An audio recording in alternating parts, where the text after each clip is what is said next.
are looking at Shea Stadium in New York. The fans filing in, and most of you will see the Mets and the Cubs in the third of their four-game set. The Cubs tied for the lead in the East. And some of you will be looking in at County Stadium in Milwaukee, where the Tigers, who have been struggling, will play the Milwaukee Brewers. Good afternoon, everyone. I'm Marv Albert, and welcome to the start of our baseball day here on NBC. Coming up on the pregame, we'll be talking with the Cubs' red-hot relief pitcher Mitch Williams. Mitch, a bit on the unusual side, one who carries his personal bowling ball with him on the road. And we'll also visit with Toronto veteran catcher Ernie Whitt, who has a controversial book out that has not pleased American League umpires. The story creating the biggest stir in baseball this weekend, the continuing troubles of last year's American League MVP Jose Canseco. Now, yesterday, Canseco was arrested for investigation of possessing a loaded and unregistered handgun in his car, which was parked at the University of California in San Francisco. Jose was released on $5,000 bail and was not anxious to talk about it late last night. What do you need a gun for? No comment on that now. Now, Canseco has had a series of brushes with police. Moments ago, the Oakland A's released a statement saying that Canseco carried the gun because of a threat to him and his wife. Jose has been sidelined by a wrist injury. He's not expected back for at least 3 weeks. There are several games just getting underway at this hour. In fact, at Fenway, they now have gone into the third inning, and Kansas City leads Boston by the score of 2-0. It could have been much worse for the Red Sox. Bases loaded for Kansas City. Chris Stillwell with a fly ball to Dwight Evans. Now, Pat Tabler tagging at third. Left too soon. The Red Sox appealed to the third base umpire, John Shulock, and he ruled that Tabler did leave third too early on the appeal. You'll see Mike Boddicker with a toss to third. Tabler ruled out that end of the inning. They're in the third. Royals lead the Red Sox 2-0. It's Boddicker going against Gubiza. In games of note last night, out in Los Angeles, Oral Hershiser demonstrated that his elbow is just fine following last week's scare. Hershiser and the Dodgers beat the Giants 3-1 behind Rick Sutcliffe. The Cubs stopped a 4-game losing streak. They beat the Mets 8-4, Sutcliffe extending to a record of 4-0. John Morris of St. Louis made it 4 for 4 as a pinch hitter, coming through with this pinch single in the ninth to break it up. Cardinals over the Expos 1-0 behind Jose de Leon. And it was Bo Jackson with 3 stolen bases to go along with his 5th home run. KC with 7 stolen bases in all, tying a club record. Royals knocked off the Red Sox 7-4. And Dave Steve hits 3-hit ball for 8 innings. Toronto beat Texas 6-3. Steve bouncing back from the worst start of his Major League career. Weston leading Texas now 12-3. And when we come back, a talk with Blue Jays catcher Ernie Whitt, who has made some noise with strong statements in a new book concerning a Toronto team that has had its share of turmoil.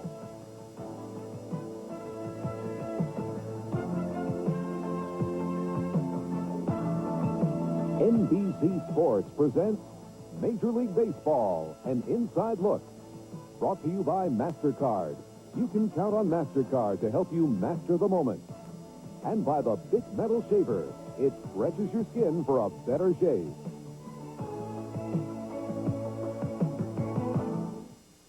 This is a machine designed to make travel easier. American Airlines. No problem. I can check on that for you, sir. Right on time. And these are its most important parts. No problem at all, sir. No, I prove that. Don't worry, we'll get it there. You're all set. The men and women of American I Airlines, can change that for you. No trouble at all. Good flight. committed to making your trip No problem. something special. No problem at all. No problem. Glad we could help.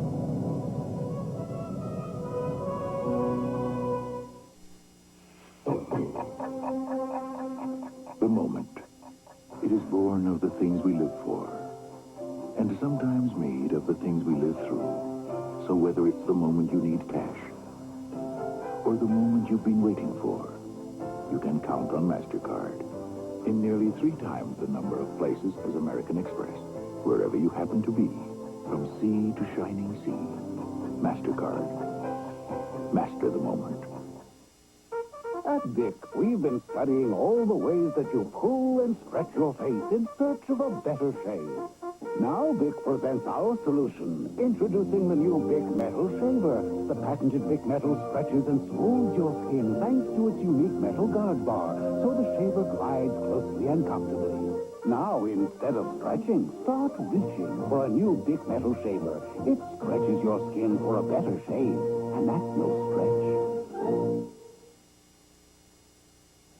The start of the 1989 baseball season has brought forth the usual selection of baseball-geared books. The one that has created the biggest stir is entitled Catch, A Major League Life, written by veteran Toronto catcher Ernie Whitt, along with Greg Cable. Now, Ernie Whitt is the last of the original Blue Jays. He was the 17th player taken in the 76 expansion draft. He's been Toronto's most popular player, and he's had a solid 10-year career with the Jays. This is most significant moment, the home run against the Yankees in 1985, leading to a division title.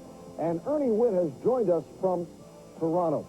Now, Ernie, there has been a team turmoil image surrounding the Blue Jays, highlighted by the celebrated George Bell, Jimmy Williams feud of a year ago. You wrote that quarrel inflicted scars that never did heal. Now, why all the bickering on the Blue Jays? Well, I don't know why they're bickering. Again, that was last year, and it's all forgotten about. And this is a new year. The attitude is a lot better. And basically in the book, I just wrote that it was just an unfortunate year of what happened. I'd like your reaction to a quote from the book. Now, you said that the newspapers, the fans, the Latin players always emphasize how emotional they are and how they're so moody. I guess there's as much truth to that as there is to any stereotype, but it's really become an easy way to brush off things that happen, and I think it does a real disservice to the Latin players and the team. How have the Latin players reacted to your statements in the book? Well, I don't know whether they've read it or not, but again, I speak the truth, what I saw here, the inside, what I saw, and, it's not only the Latin players, but the American players, the black players. I mean, we all have good days and we have bad days, so, again, it's not as big a deal as people's making out of it. Well, you made the point that there are too many groups, cliques, on the ball club. There's a Latin corner, you wrote a black corner, a white corner, instead of mingling and mixing. It's almost like the clubhouse is segregated. What can a ball club do about that situation? Well, again, that was last year, and I think a lot of it had to do with what occurred during spring training last year, and it just segregated all the groups. Again, it was something that I saw that started in spring training, and it went throughout the season last year. Ernie, much attention has been brought to your book by your comments regarding umpire Joe Brinkman. Now, you say that he made calls and still makes calls against the Blue Jays because he dislikes the team. You wrote that Brinkman hates our ball club. He's gone downhill as an umpire. Umpires hold grudges. And there are a few crews that just don't like the Jays. Now, Brinkman would not comment. Do you fear a lawsuit down the road from Joe Brinkman? No, I don't think so. I think it's a personal opinion on my part. I didn't say he was cheating or anything like that. I think every ball club runs into an umpiring crew that they have a hard time with. I think that's reality. And, I said 4 years ago, I think Joe Brinkman was one of the best umpires. And, I'll be the first one to congratulate him if he improves. There's nothing more I can say about that. If he improves. I understand that he is working home plate today as your ball game. You think the two of you will have anything to say to each other? Well, the only time will tell. Again, I wrote the book, and, I stand behind what I said. And, again, hopefully he will improve. 4 years ago, he was one of the best umpires in the league. And I don't know what happened after that. Now, I'm told that some of your teammates were upset that those statements about Brinkman and the umpires were in the book because they feel now Toronto will not exactly be a favorite of some American League umpires. Does that concern you? It doesn't concern me because the umpires are professional. They're paid to do a job out on the field, and I don't think anything will stand in the way of that. Ernie, thank you very much for joining us. Appreciate it. Okay, Mark. All right, great number of forthright comments made by Blue Jays catcher Ernie Whitt in his new book, Catch, A Major League Life. Ernie pulling no punches. Now, one of the major reasons for the good start of the Chicago Cubs has been the relief pitching of the hyperactive Mitch Williams. We'll be back with Mitch in a moment.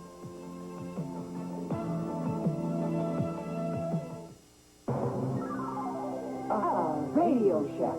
Here it is, the Tandy 1000 SL computer system. IBM PC compatible and sale price for under $9.99. Save $200. Comes complete with color monitor and built-in DeskMate software. Word processing, graphics, worksheet. I've never seen one so easy to use. Greetings. Need directions back to your planet? This technology is more advanced than we thought. And we saved $200. Beam it up. Save $200 on the Tandy 1000 SL system, less than $999 only at Radio Shack. So, you've just waxed your car, and you've discovered something very sad. Your car has a clear coat finish. If you used ordinary wax, that finish is finished. New Simonized non-abrasive wax is different. It won't scratch today's clear coat finishes like ordinary wax. And that can save you a lot of grief.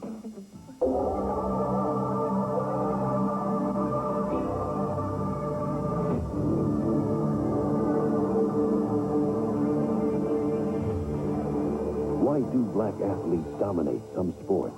Tom Brokaw reports in an NBC News special Tuesday.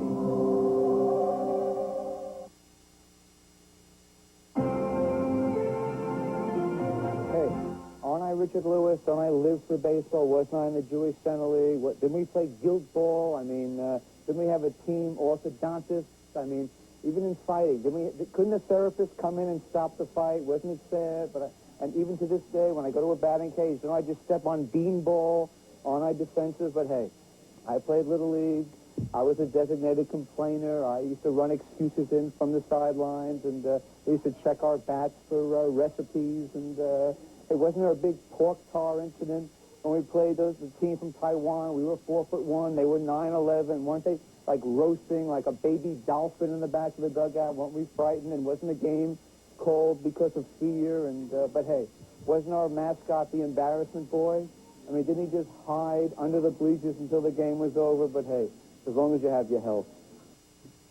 Well, if you're feeling a little down, Richard can certainly lift your feelings. Mitch Williams has certainly lifted the Chicago Cubs. He has emerged as one of baseball's top relief specialists with 6 saves, his first 6 save opportunities. He's been instrumental in the Cubs' fast start. Mitch coming to the Cubs in that 8-player deal with Texas involving Rafael Palmeiro, Jamie Moyer, Paul Gilgis, following 3 years with the Texas Rangers. And Mitch has joined us from Shea Stadium. Now, there are many who feel that you are the perfect closer. You strut in from the bullpen, you look to intimidate. And I know that one-time reliever, the mad Hungarian, Al Robosky, was one of your heroes. Mitch, what did you get from Robosky? Well, just from watching him pitch, it was the feeling that he was afraid of nobody. And when I go out on the mound, I like to think that I'll challenge anybody that'll walk up to the plate. I have fun doing what I'm doing, but the intimidation factor and letting people know that I'm not afraid to pitch to him is probably what I got from him. I get the idea when you're sitting around the bullpen, you go nuts just sitting around waiting for the phone to ring. Teammates tell me you're somewhat on the hyper side. Is that accurate? Yeah, I'm not one to sit around. I like to be up doing something, and for 7 innings out of the ball game, I have to sit there on my hands and try not to embarrass or bother anybody else that's down there. So it's just something that I have to deal with. Now, what is this about you carrying around a personal bowling ball with you on the road? Well, it's I started doing it last winter with my wife, and it was just something I did for fun, and then I found out once I started trying to throw the ball again to get ready for spring training, I didn't have the pain in my elbow that's been there every winter. So it was just something I used to train with, and now I take it on the road with me. So that is somewhat unusual. The bowling has actually helped strengthen your arm. It did a lot for me in spring training. This was the first spring training in 4 years that I didn't have pain in my elbow, so it helped me out a lot. Mitch, your parting with the Texas Rangers was not all happiness. One former teammate, pitcher Jeff Russell, criticized you for not being a team player. Now, what is your reaction to that? Well, my reaction to that is that it's an absurd statement, because I would get upset if I didn't pitch, but I wasn't getting upset at the reasons they thought. I wanted to pitch. I wanted to help our club win. And when I was sitting down there in the bullpen, not being able to do anything to help us win and watching us lose like we did, it was very frustrating. And they took it in a way that I was a selfish ball player, and that's just not the case. How would you describe your personality in 15 words or less? Well, I'm very carefree. I like to have fun doing what I'm doing. When I take the mound, I'm probably not anyone's best friend, and I'm not trying to be. I have a job to do. So my personality is probably carefree until the bell rings, and then I get businesslike. And a little hyper also. Right. All right, Mitch, thank you so much for coming on. Mark, can I say hi to my wife Yeah. and kids back in Texas? I say hi, Dee, Lindsay, and Jamie. And the bowling ball is safe with you on this road trip. Right. All right, Mitch, thank you very much. Thank you. Mitch Williams, release star for the first place Chicago Cubs. They'll take on the Mets out at Shea. Many of you will see that game. Vince Scully and Tom Seaver ready to go, incidentally, after 2 weeks of rainouts. It appears Vin and Tom will work today. The weather here in New York, no problem. Some of you will see the Tigers and the Brewers from Milwaukee with Bob Costas and Tony Kubek at the mic. Thanks for joining us. I'm Marv Albert. Now let's go to the ballpark.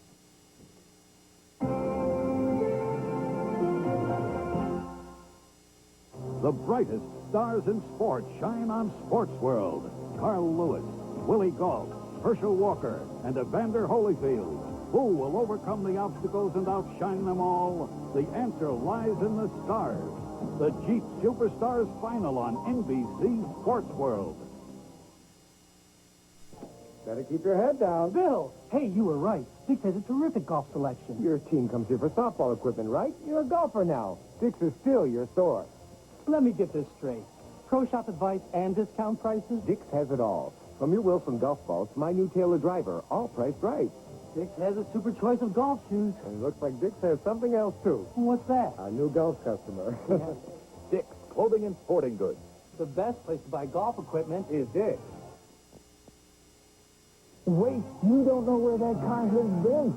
Hi, this is Tom, as in Morgan. American International is having their spring car sale spectacular, and they know exactly where their cars have been. It's all right in their maintenance records. Every mile, every tune-up, no surprises. And now the prices are so low, you can't go wrong. So hurry over to American International Spring Car Sale Spectacular today.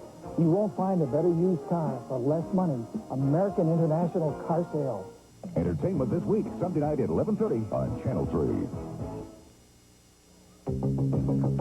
Could it really have been 20 years ago? The Mets and the quiet strength of their manager, Gil Hodges, and the Cubs and the fiery, volatile Leo DeRocher, and the sheer artistry of a young man named Tom Seaver, and the adoring multitudes that worshiped his every pitch. The Mets trail the Cubs by 9.5 games with 6 weeks to go, and there were signs. And wander down the nights and down the days, and wander down the labyrinth of time. And there was the anguish and the heartache of those who were doomed to come in second.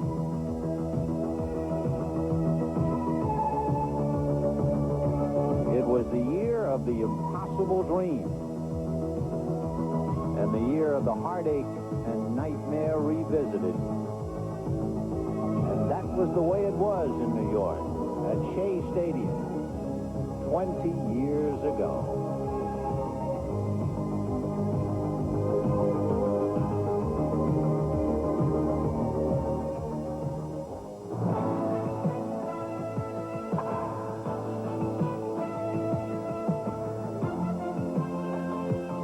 The National Broadcasting Company, now in its 7th decade of bringing you baseball's memories.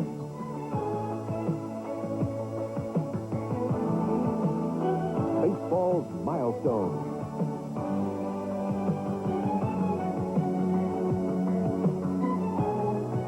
Baseball's magical moments.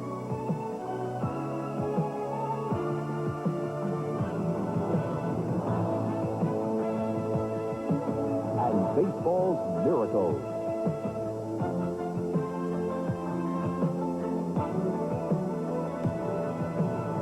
NBC Sports proudly presents the Major League Baseball Game of the Week.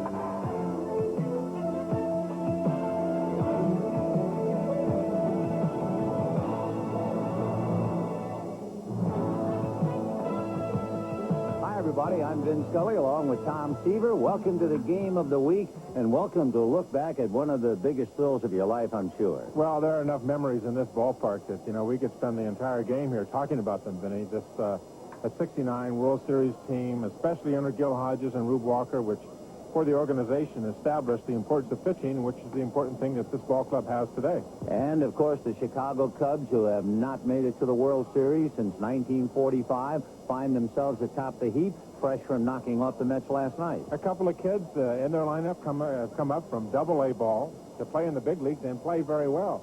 And they have one pillar of strength in right field. They have another pillar of strength at second base in Ryan Sandberg, in right field and Andre Dawson. If those guys stay healthy, you never know about pitching, and they could be a force in this National League East. The Mets have to be, if not worried, concerned. Bob Ojeda is not pitching well. Ron Darling is not pitching well. As Davey Johnson says, that's 40% of my staff. 40% of the staff. I think the biggest thing about the Mets is they came out of spring training very lethargic. I think one of the problems that being a very good team is sometimes you can believe all the things that are written about you. The press says that they're going to win by 15 games again, says that they're the best team in baseball. If you begin to believe that, you got to remember the other clubs are not going to hand it to you. They're going to have to earn everything they got. And right now they'll be taking the field without Tim Tuffle, who has a bad hip, and Darryl Strawberry with a bad shoulder. So the Mets are hurting, and the Cubs are loving every minute of it. And we'll get back with the starting lineup and of all the pregame stats and stories, all coming up right after this. The Game of the Week is brought to you by the Heartbeat of America, today's Chevrolet. By First Brands Corporation, makers of STP Son of a Gun Protectant. Son of a Gun, what a difference. By Stroh's, fire brewed, family brewed for more than 200 years. Summer in Anchorage, Alaska than it was in Wrigley Field. And he was wearing batting gloves, and he hated them. And he took the glove off and hit a home run against the Cardinals. So he's the one player I know of. Most of them today, they'd wear 3 if they could find a place. You don't see that many players anymore. Nope. 1-1. Little fly ball to left field. McReynolds there. 2 down. So since we pointed it out to you, we ought to keep track of it. 5 outs, 1 ground ball, and Curtis Wilkerson coming out. Now, between fly balls and Sid Fernandez and strikeouts, that he can Davey Johnson's exactly right, putting the so-called offensive lineup in. Numbers are very interesting and sometimes amazing. And when you look at Sid Fernandez, some of his hits to innings pitch ratio and strikeouts, it is incredible. He averages over 9 strikeouts per 9 innings. And last year, only Nolan Ryan was better. Of course, he's only 42 years old. And, you know, this fellow's only 26. He just started. 1 ball, 1 strike. In fact, if you wanted to compare Sid Fernandez to Tommy John or Sandy Koufax, you'd be surprised where he is at 26 and where they were. Tommy John at 26 at 150 games. Koufax at 154, and Sid's 155. Ball 2, 2-1. Curtis Wilkerson, who led Texas last year, he had 293. Nothing wrong with Vance Law except a 174 batting average. Now back, 2-2. One of the big deals, the Cubs and the Texas Rangers. We can show you the players involved, and you'll see one rather startling angle to that deal. There they are, Williams, Kilgus, Wilkerson, and Wilson to Chicago, Moyer, Palmeiro, and Hall going to Texas. Left-hand pitching, the prize, and there were 5 of them involved in that trade. Ground ball to the left is short, speared by Hojo. So 2 ground balls, 6 outs, and at the end of an inning and a half, no score.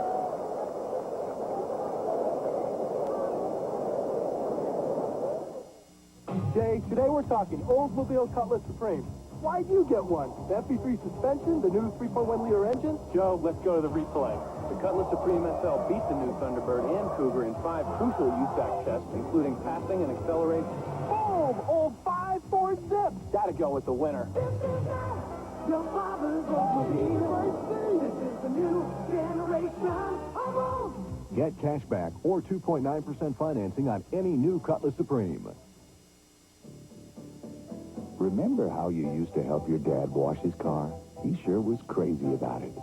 Did he tell you a clean car runs better? Kind of a shame they didn't have Armor All back in those days. Today, it's a snap. You can do all the rubber and the vinyl in just a couple of minutes. Armor All Protectant for the tires and the dash and the seats. Because we're crazy about cars, too. Bet your dad wishes he had his car back.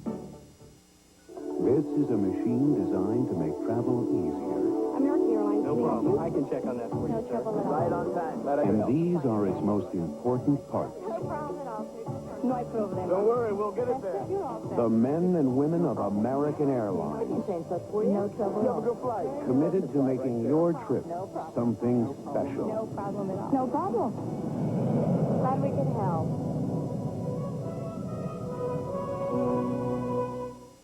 It's not just a car, it's your freedom.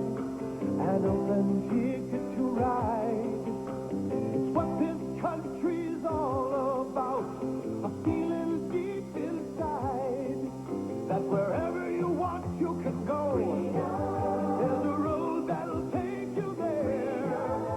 'Cause Mr. Goodrich knows it's not just a car, it's your freedom. Bottom of the second inning, no score. Keith Hernandez, followed by Howard Johnson, and then Gary Carter. Right. We alluded to the fact it's a little surprising to see Hernandez down in the lineup. Up until 8 days ago, he had never hit anywhere but in the 3 slot. But he's struggling. Hernandez hitting .208. Last year, he appeared in 95 games. And he had never missed more than 15 games in any of 11 previous years. So naturally, the word is now that he's starting to come apart. Well, he reached that certain age, that magic number age-wise for baseball players is 35. When you reach that age, everybody says they start looking for the end. I know, and I played 10 and a half years here, and it was in the press that one year I was on my way out, that my skills were starting to erode, and that was 1974. I only pitched for 14 years after that, but that was the beginning of the end. Bouncer by the mound. Big hop backhanded by Sandberg, who throws him out. Ryan Sandberg, who has won 6 consecutive Gold Gloves, shows you why. A lot of Gold Glove winners on the field today, too, Vinny. Hernandez, we just saw 11 consecutive. Sandberg, as you say, 6 consecutive. Andre Dawson in right field has won 8 Gold Gloves. And you wonder sometimes, very deservedly so, as far as Sandberg goes, but you wonder, now Keith Hernandez, did he deserve it last year? Played less than 100 games. When you have a guy like Andres Galarraga, who's the cat in Montreal. It's voted on by the coaches and the managers, and you think sometimes they just do it in a very perfunctory fashion. Just fill it out and send it in. It's not really something they want really to be involved with, don't have time to be involved with, and they just say, well, they won it last year, it must still be good, and vote for them again this year. You know, I think that maybe that is a system that should be, as far as the Gold Glove, because it is so important, and there's a lot of prestige in it, and it really should mean something. Roll at his shortstop. Sean Dunston had to really fire because he didn't get much of a jump on that. It should not have been that close a play. He probably has the best throwing arm of any shortstop, certainly in the National League, but he almost took the hands off Mark Grace. He might have the best throwing arm of anybody, period. Well, they talk about him having a great arm, and they say he certainly throws harder than Dwight Gooden, the pitcher for the New York Mets. He may have the best arm in baseball, period, regardless of position, that kid. Well, we're talking about the magic age of 35. On April the 8th, Gary Carter was 35 years old, and they are really beginning to think his days are numbered. Good curveball, 0-1 to count.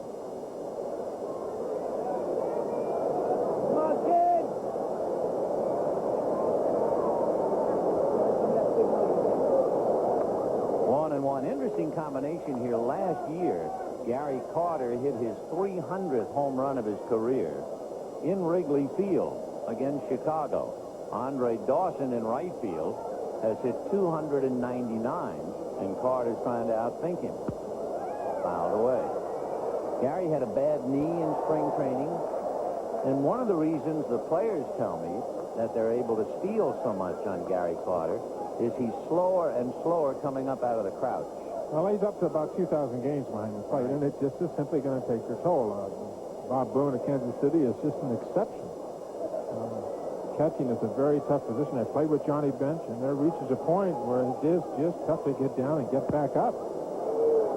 Johnny Bench played a little third base, but I don't think Carter has anywhere to go except behind the plate. I don't think that was a real successful venture for John, too. I don't think he was happy there. I don't think the Cincinnati Reds were happy with him there. It just was something that did not work, but he was a player of such magnitude. Certainly you wanted to keep him in the lineup, and if they could have extended his career a couple of years, it would have been worthwhile. You played with Carlton Fisk. Well, certainly did, and a great specimen he is, too. Carlton Fisk and Bob Boone, at over 40 years old, still catching in the big league. Fly ball to right field. Dawson is there. Very quickly and quietly go the Mets. They tiptoe through the second, and at the end of 2, no score. We'll be right back after these messages from your local station. Some think he's a better athlete because he's black. Why do black athletes dominate some sports? Tom Brokaw reports Tuesday. I'm State Farm Agent Bill Harrell. Just came from the Harrises. They like the way I keep their homeowners insurance up to date and help them with claims, too. The Harrises told the Floyds told the Carvels told the Lockmans, and so on. When you deliver good service with homeowners insurance, like State Farm agents do, word gets around. That's why State Farm insures more homes than anyone else. And like a good neighbor, State Farm is there. It's deliciously new, surprisingly, unexpectedly good, tasting Alka-Seltzer 2. New Alka-Seltzer 2, a good-tasting Alka-Seltzer with a non-aspirin pain reliever with 75% less sodium. It's deliciously new, good-tasting Alka-Seltzer 2. And like the original, fast relief for upset stomach with a headache. Surprisingly, unexpectedly new, good-tasting Alka-Seltzer 2. Hank, I'm a new wheel horse. Our old one lasted over 15 years. And here's me clearing leaves. And now we're into winter with the wheel horse in the snow. Oh, and there we are, thanking the wheel horse dealer because we haven't made a payment yet. It's freewheeling days. Buy your wheel horse tractor now and make no payments and pay no interest until the 4th of July. Those look great. Can we see them again? Come on. Visit your New York wheel horse dealer during freewheeling days, and your wheel horse is free until the 4th of July. For complete sports coverage, join Steve Schnall tonight on Channel 3 News. Happy anniversary to Tom Seaver, 19 years ago today. Struck out 19, including 10 straight against San Diego. Gave up 1 run, a home run to Al Ferrara. Besides all the numbers, though, the human side of it, going into that game, did you think maybe you had extra good stuff? I had no idea, but you can see the shadows in there, Vinny. It was one of those days. It was exactly on this day today. And it was a day that I happened to be throwing very hard, very difficult with the lights and the shadows for the hitters to see. And it was also a 2-1 ball game, and I had given up a home run. So it was not was I just trying to strike people out. I was trying to win a one-run ball game. No score here in the third, and Sean Dunston taking ball 1. Dunston, should he get aboard, will present some base running problems. He's stolen 5 out of 6. And last year led the Cubs in stolen bases.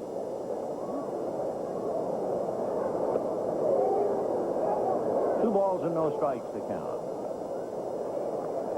Dunston facing Sid Fernandez. And for Sean, one of the toughest things in the world is to walk him. This year, however, at least he's had a couple. He's had 4 walks. Ball 3. Give you an idea. Last year, he had over 100 strikeouts and only 16 walks. 16 walks, and 8 of them were intentional. Isn't that amazing? I mean, he's like Andre Dawson. He comes to swing. There's a fifth. This is like a record-setting event for him. Now, it will be very interesting. We told you the Cubs lead the league in stolen bases. We told you that Fernandez and Carter are not good in holding runners on or throwing them out. Only 1 base runner was caught with this combination last year. Rick Rona, the catcher, coming up. Now, whether Zimmer wants to play hit and run or straight steal. We'll see. Dunston checking with Chuck Cottier to see if there's a play on.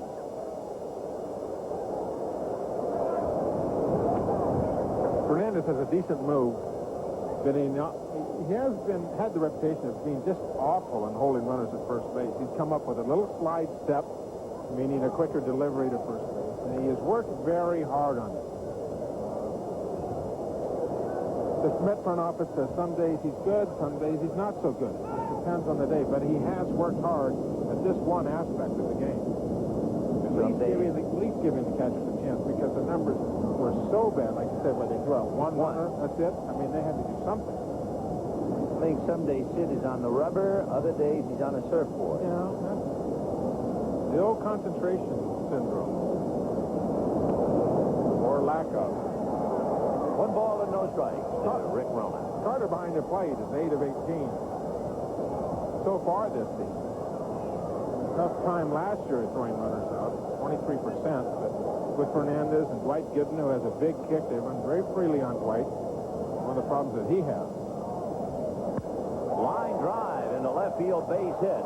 McReynolds over to come up with it, and Johnston's going to third. The throw, he's in there. Dave Magadan tried to make a swipe at the throw for the quick tag, and he came up empty. And into second base goes Rona. And Fernandez now in a jam. Runners at second and third, and nobody out. One of the things that the Cubs did last night in this game, and they've done this entire series, is being very aggressive on the bases, utilizing their speed. This is not a club that you think of being a home run club with the Billy Williams and the Ernie Banks and the Ron Santos, the typical Wrigley Field ball club. This is a club that's going to run and make runs. They're going to make things happen. Very unusual for a Cub team. Fouled at the plate, and the count 0-1. So second and third, nobody out. Kind of a daring play for Sean Dunston to take the extra base on Kevin McReynolds. McReynolds, a dazzling outfielder, had 18 assists last year. You don't usually see people run on Kevin and get away with it, but Dunston did. Third inning, no score. 1-1. Now remember, Maddox is no slouch at the plate. He led National League hitters last year with 19 base hits. Two pretty good hitting pitchers in this ballgame today. Fernandez is a 250 hitter. These are not automatic outs at the bottom of the lineup. Interesting, with a fly ball pitcher, there's not much reason to play your infield up either. 1-1 the count to Maddox. Not only 19 hits, but he was busy on the base paths. Maddox scored 13 runs. He's a pretty good athlete. Ground ball to the right side. That picks up the run. Everybody moves up 90 feet. Dunston carries it in. Rona moves to third. 1 out. 1-0 Chicago. That's a pretty good piece of hitting by a so-called non-athlete, the pitcher, with the shortstop and the second baseman playing back. Maddox simply putting the ball into play in the middle of the field. And he tried to hit it to the second baseman or the shortstop, somewhere where they're playing back conceding the run. He tries to turn on that ball and hits it down to Magadan in the third. They don't get a run. Or if he hits it over to Hernandez, the corners are in. Sometimes you don't see a young pitcher, even a young player, nonetheless a young pitcher, do those kinds of things. And for the Cubs, a team long in home runs. See them running, and the big play here in the inning was Dunston gambling and getting away with it, not legging the throw from Kevin McReynolds. Here's Jerome Walden. He grounded to short. 3 ground balls in 9 batters.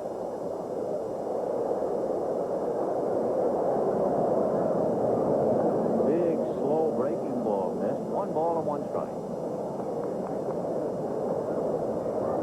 One of the things that's missing, Vinny, from the box score here for Sid Fernandez, no strikeouts. Could be lack of activity. A couple of times that he's worked in relief, not getting in the starting rotation because of the off days. But looking at what he has done, first 2 times he came out of the bullpen, and then in his start he beat Philadelphia. He had 4 strikeouts. He got into the 6th inning. Cool enough to allow a pitcher to blow on his hands on the mound. Normally you go to your mouth, of course, and they add a ball to the count, but it's crisp here. 1-2 to Walden. Fouled away. Still 1-2.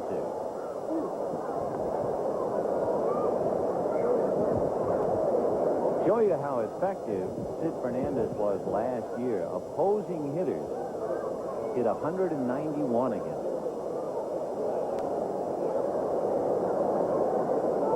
There are times when a pitcher needs a strikeout. Runner on third is 1 out, certainly to prevent the run. This is the time for it. And he fooled him with that off-speed pitch, and he got it down, and Walden wasn't quite sure what to do with it. So there is strikeout number 1 and a big out with a runner at third. The Cubs last night got the first hitter up, the first hitter on in 5 of the 9 innings that they played last night. And here, this is the third inning, they get the leadoff runner Johnson on. He comes around to score, and they tack up the first run of the ball game. And you can see Don Zimmer like a Dutch uncle talking to young Jerome Walden. A little spinner in there to Mitch Webster. That is so important to immediately talk in counsel and not chewing him out, but just say, all right, now, hey, there's a strikeout pitcher. You haven't seen anything like that in Double-A ball. Exactly what he's doing, Jim. Jim is very good at that. 0-1. There's the fastball. Roy Campanella used to call that the express, and that was it. Leave you standing on the platform. 0-2 the count to Mitch Webster, who has hit in 12 out of 13.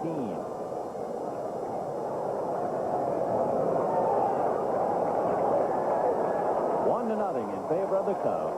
2 down, third inning. 1-2.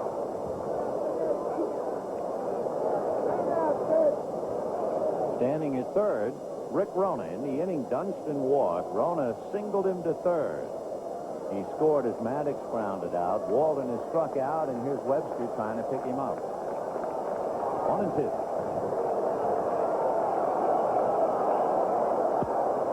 Jammed him, and it's hit in the air. The wind is going to play tricks with it, and it's on the dugout roof.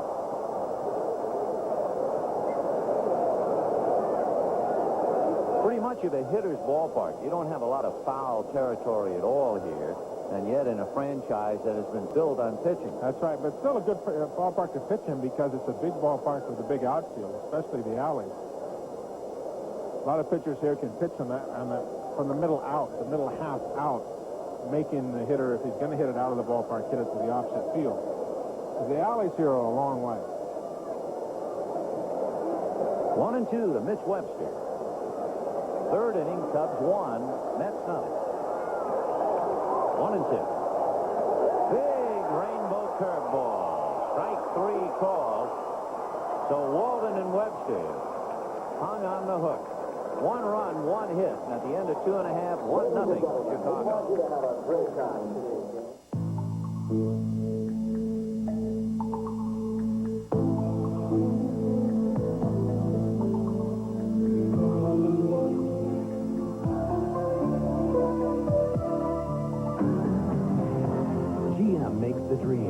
GMAC makes the dream yours. With either financing or smart lease, custom tailored to fit your budget. Right at your GM dealers. The dreams of America, GMAC.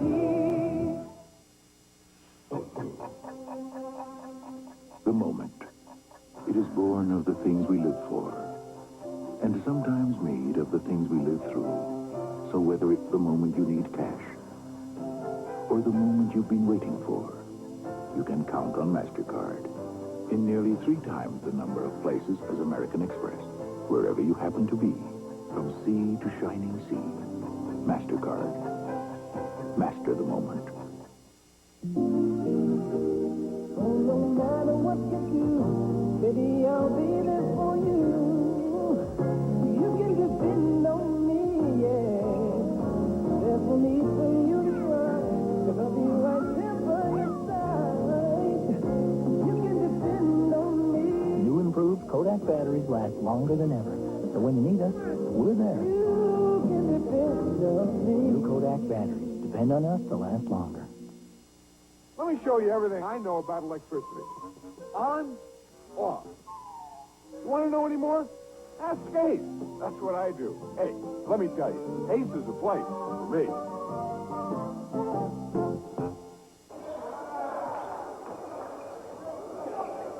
What good is spending a fortune on brand name sneakers if you have nothing left over to play with?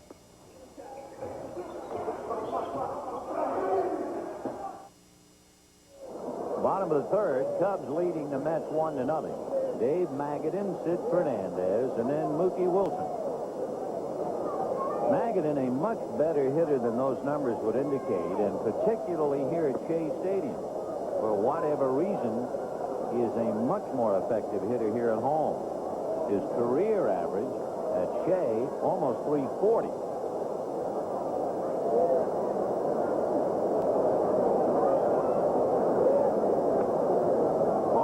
And it all works out for Davy Johnson. As we mentioned, with Sid Fernandez basically a fly ball pitcher, they can play Howard Johnson at short, get a little more stock in there, and give Magadan some extra at-bats. He'd only had 17.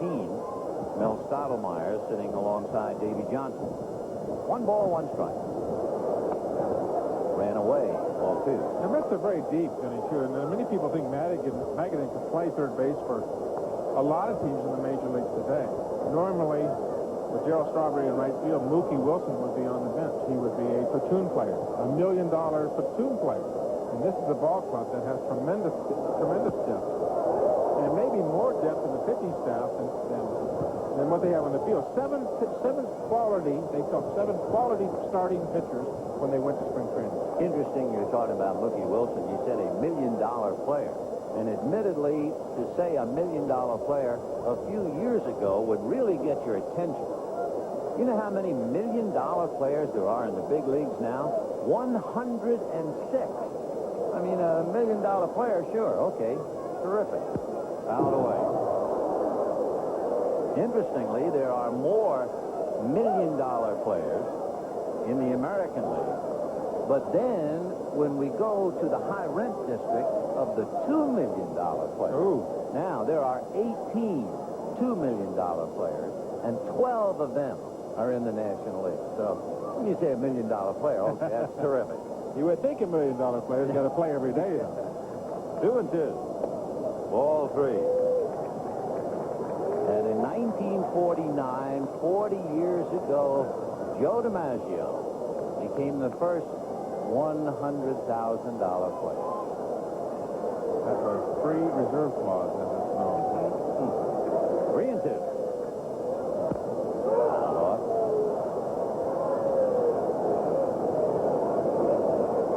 Dave Magadan, a left-hand hitter, has a rather remarkable set of numbers against left-hand pitchers. He has a .328 career average against left-handed. I mean, that tops some of the best hitters that we've seen. Greenwell, Gwynn, Boggs, Carew. And yet they can't find a place to play him. Let's leave Don Zimmer and his cast and go to Marv Albert for an update. Number 50. Thank you, Ben. At Fenway in Boston, 6th inning was Jim Rice extending his hitting streak to 15 straight games. He's hit in all 15 Red Sox games, off to a strong start. And then Jim with a rather friendly gesture in the direction of George Brett. Boston trailing Kansas City 7-2 now in the 7th. Back to Vin and Tom. You know, that's interesting. What a start Jim Rice is having, isn't it? I mean, we're talking about age and everything else, and it's as if somebody really lit a fire. He had a great spring. Didn't he? He's just convinced he felt last year his attitude was something that maybe held him back, and he's changed his whole approach to the game and was convinced when I talked to him in Florida that he was going to have a great year, and he's starting out that way. Sid Fernandez, good hitter in a bunt spot. 1 ball and no strikes. Curtis Wilkerson way in on the grass at third. Mark Grace ready to push off at first. And I don't think Sid has the sign. I think he's a little confused, or he didn't answer. And coming out of the third base coaching box is Sam Peloso, but Sid's going back to work. And he's swinging. Maddox will tag him out, but he gets his man aloft. You could tell that there was a great deal of confusion. Peloso wanted to come to the plate. Bill Robinson, along with his base runner Magadan, were having a meeting as if does Sid know what he's doing up there. Sid was in the batter's box. Sam was running in from the third base coach. The ball was really in play. Bill Robinson came out of the coaching box at first trying to say, I don't know what's happening. I don't know. And all of a sudden, a swinging bunt, exactly what he was supposed to do.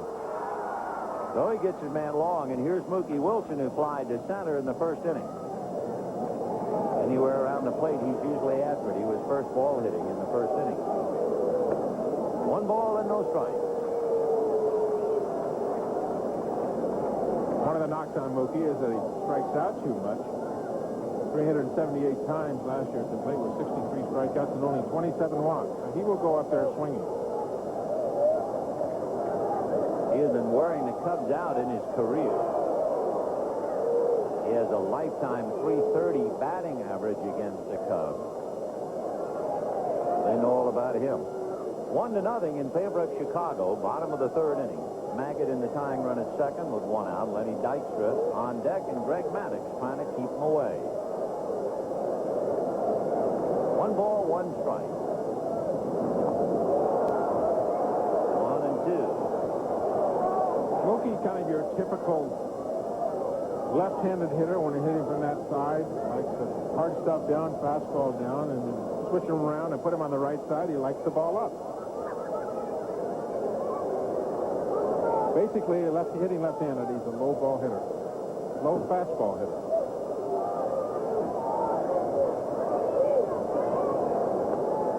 Breaking ball a little too low. Davey Johnson sweating out some runs. You know, last year, the Mets led the National League in runs, and in the first 12 games they played this year, 9 of them, they had 3 runs or less. It was also a team that was #1 in home runs last year.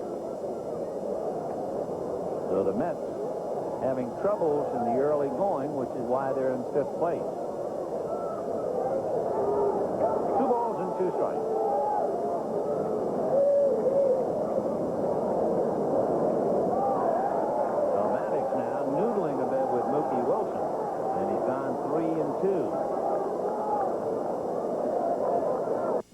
My policyholders, the Schefflers, needed help.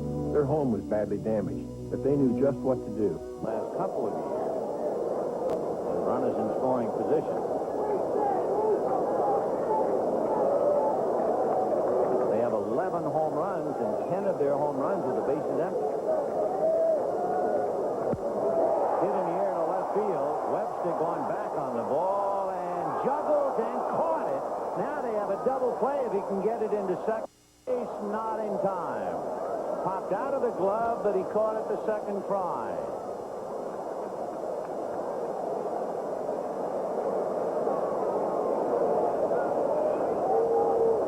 One of the things that's very difficult here at Shea Stadium, the wind will blow the ball around. An open stadium out in the center field, left field area, right field, and the wind will swirl in here. A lot of times certain balls will go straight, other times they'll hook. He just stays with the ball. Nice soft hand. Over-the-shoulder catch. Good experienced outfielder making that play. This is a very difficult outfield to play, especially on windy days. Magadan still at second. That's foul back. I remember as a kid reading a book about how to play the outfield by Terry Moore, the great center fielder with the St. Louis Cardinals. And one of the lines I always remember, he said, catch a fly ball as if you are catching a baby chick that fell out of a tree. In other words, keep your hands soft, and that's really the payoff from Mitch Webster. 0-1 to Lenny Dykstra. Walked in the first inning.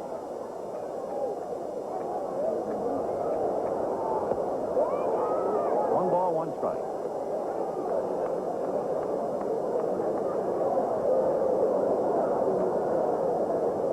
Joined us a little late. The Cubs got a run when Dunston walked. Rona singled him to third, and he came in as Greg Maddux grounded out. And that's it. Maddux 0-2 for the year. A drive to right field. Going back on the ball is Andre Dawson. Dawson, and it's against the wall. The run is in on a double by Dykstra.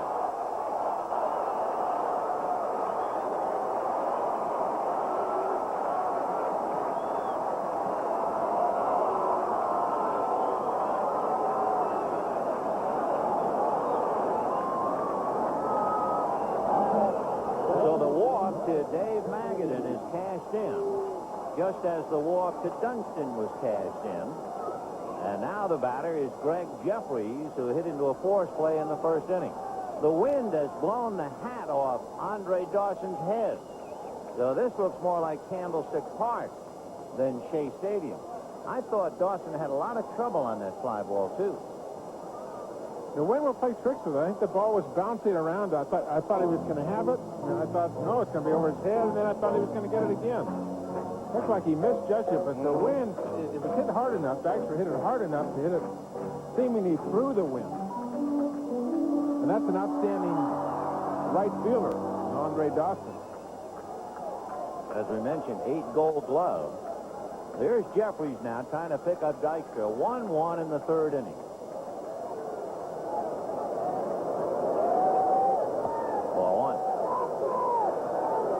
So you would think that the strength of Sid Fernandez is the fly ball, but it ain't necessarily so on a windy day. And Maddox has found out it can be problems for him as well. Well, he's pitching for the home team. At least Sid's outfielders know what this wind is like in this ballpark. And especially the youngster in center field has never played in the big league before this season, Jerome Walton. And he made an outstanding play in the first inning. A very well-composed play for a young player.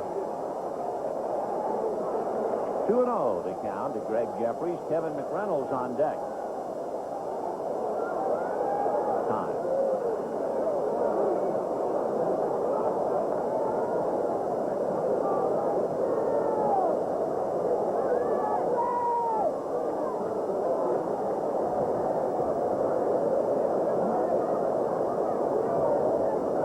Lenny Dykstra, a tiebreaker at second with 2 down here in the third.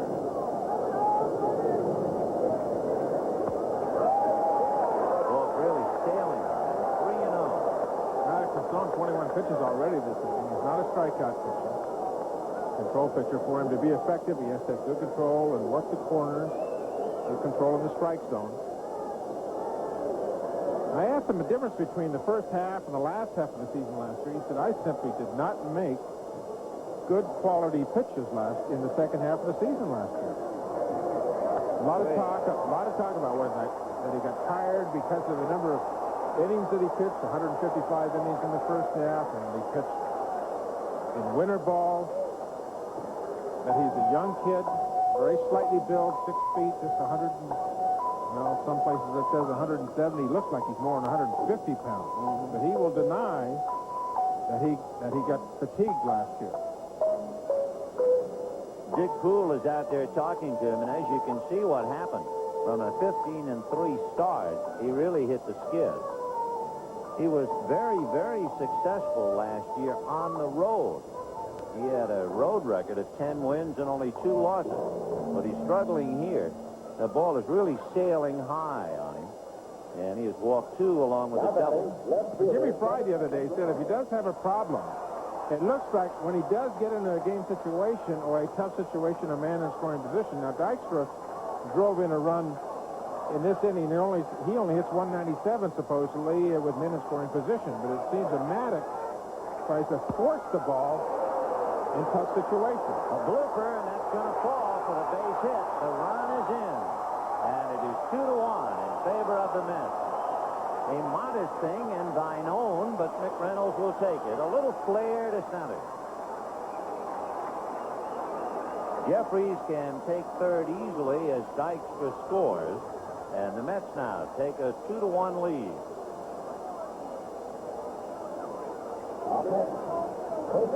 That ball is supposed to be on the inside part of the plate. He left it right in the middle of the plate. Seemingly something that he's been doing the early part of this season and last year as well. Dick Cole, the pitching coach, and Jim behind him, is that with men in scoring position, he's just not making quality pitches. And the radar gun says he's throwing just as hard. Hernandez making him throw a strike, so he did. 0-1 the count. In the inning, Magadan walked. 2 outs later, Dykstra doubled over Dawson's head for a run. Then Jeffries walked, and now McReynolds a pop fly single. Hernandez grounded out to the right side, rolling to Sandberg in the second inning. The field littered with papers. The wind is swirling left and left center. It's covered. 0-1. Off speed, and that seemed to have some movement on it. 1 ball and 1 strike to count.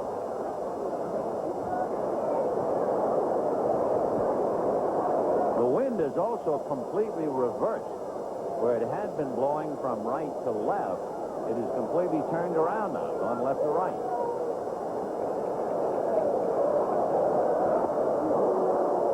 You can look at that flag in about 30 seconds, many of them will be drawn a different way. This is really something.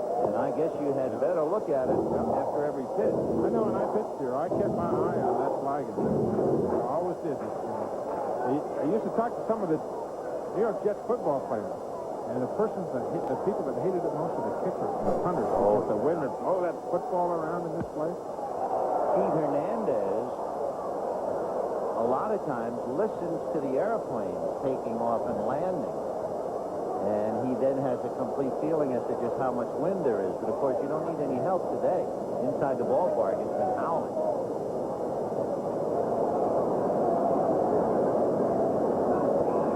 First and third, 2 out, 2 runs over, and the Mets leading the Cubs 2-1.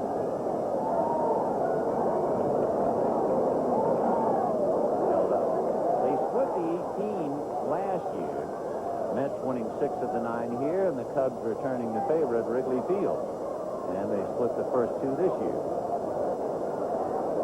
So deuces wild on Keith Hernandez. 2 balls, 2 strikes, 2 on, 2 out, and 2 in. 2-1 New York.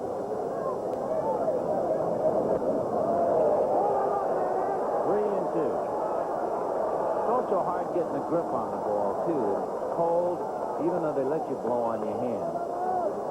The biggest thing is the moisture. That's how the moisture gives you a good tactile sense on the ball. Here, the wind, it's not really the cold. The wind dries your hand down, gets the moisture off of your hand, and the ball will feel very slick, almost as if it's slipping out of your hand. When you want to put the good rotation on it, either be a fastball or breaking ball makes no difference, but you have to have that good feeling in your fingertips to get a good rotation on the ball. Maddox must be fed up with it. This will be his 30th pitch in this inning. 3-2. McReynolds ready to go, and down goes Hernandez. However, the Mets pick up 2 runs, 2 hits, and they leave 2. And at the end of 3, 2-1 New York. The baseball card of Don Zimmer back in 1962, when he was the first of 84 third basemen employed by the New York Mets. Don, of course, now the manager of the Cubs, originally broke in with the old Brooklyn Dodgers. They called him Tippy and Popeye and Zim. Ryan Sandberg, Andre Dawson, and Mark Grace. 2-1 Mets, top of the 4th. Sandberg flied to right field. He has an 18 hitting streak.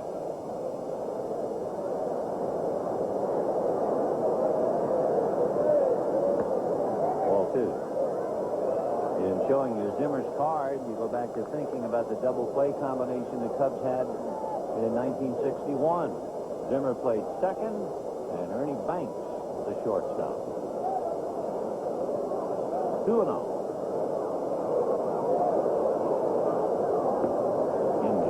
Jim was funny this morning. I came out. He says, "I'm sorry, Tommy. I'm sorry. First day on the job, and I lied to you. I lied to you. Yesterday, I told you the kid wasn't going to catch today. He's catching. I'm sorry. I know it's your first day, and I lied to you. Please forgive me. Forgive me." First time I ever met Don Zimmer, he had been deemed in the minor leagues.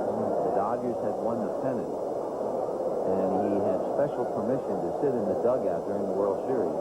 and he had been so severely beamed he couldn't speak. The metal plate in the front. Yeah. 3-1. In there, 3-2. Then later on in a game at Ebbets Field, he was beamed by Hal Jeffcoat. He's just a gutsy guy. 40 years in the game. I mean, it has been his entire life. Obviously, like a serviceman, he would have all kinds of hash marks on his forearm. 3-2. Ryan Sandberg, Andre Dawson, Mark Grace. That's the heart of the Cub lineup.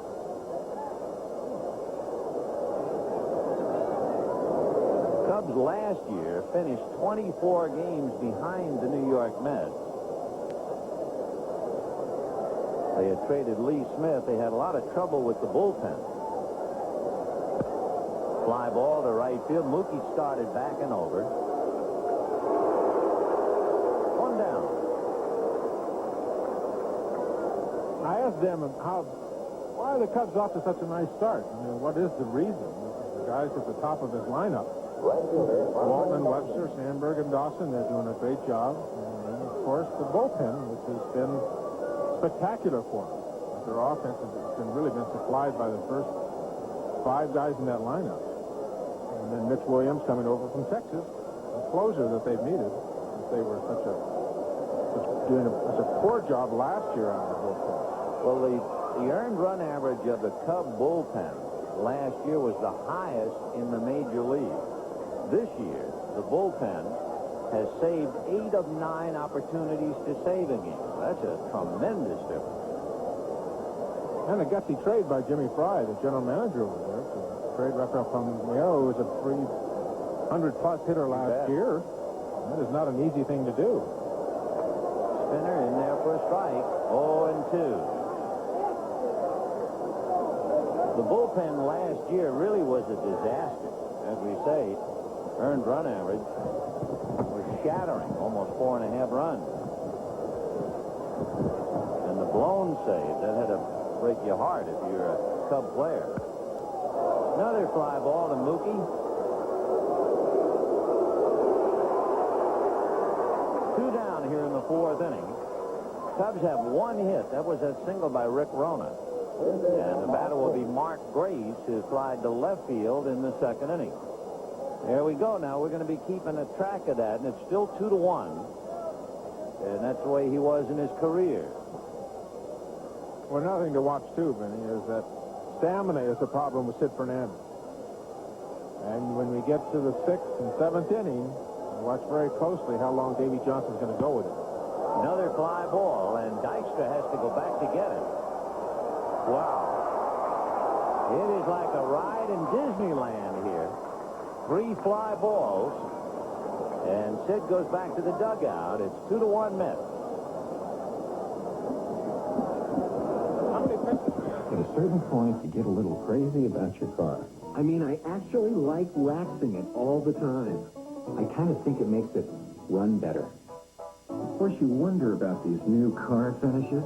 Well, it's sure lucky Armor All Car Wax came along. A car wax that won't hurt the paint. Armor All Car Wax. We made it safe for any kind of car paint. Because we're crazy about cars, too. Maybe I'll hit that fender one more time. Guy came by today trying to sell me some imitation body parts. Copycat hoods, doors, and fenders for GM cars. I wasn't buying. You see, I know some of those imitations don't come up to GM specs for fit, finish, and corrosion protection. How do you protect yourself? Ask to see a repair order before insurance work begins. And insist on genuine General Motors parts. Now with a lifetime warranty on parts and labor. Each morning, Li Chen sets out for one of the most important jobs in China. The care of the Chinese National Airlines' new Boeing 757s. And he uses Craftsman tools, which isn't surprising. Craftsman are tough precision tools, and the hand tools are guaranteed forever.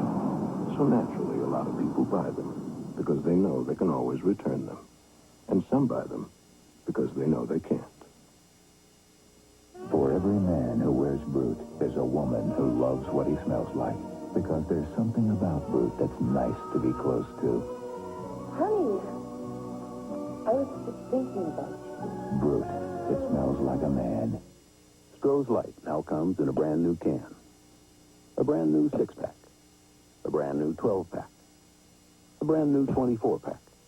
And a brand new 11,000-pack. To catch a fly ball at Shea Stadium today, watch Lenny Dykstra's head after he had to lunge for that. And he's now talking to himself. What a place. I can't believe it. What do they expect? Here we go into the fourth. Simply perfection is all. 2-1 Mets. Howard Johnson, Gary Carter, Dave Magadan. Chopper up along first base to Mark Grace. One of the few overhand curveballs he's thrown, and it took care of Johnson. The catcher, Gary Carter. Kansas City sitting on top of a 7-3 lead against the Red Sox, top of the 8th inning. The Yankees and Cleveland knotted at 1 in the 6th inning. Texas, Toronto, 2-2 in the 7th. Texas have won 8 out of 10 and 12 out of 15. Backhanded by Dunston in the dirt and off Gray's glove. I'm surprised that Dunston got rid of the ball in such a hurry. He's got Gary Carter. He had all the time in the world to set for the throw. Gary Carter almost limping, running down to first base. A great arm that he has. You know, I've watched him play.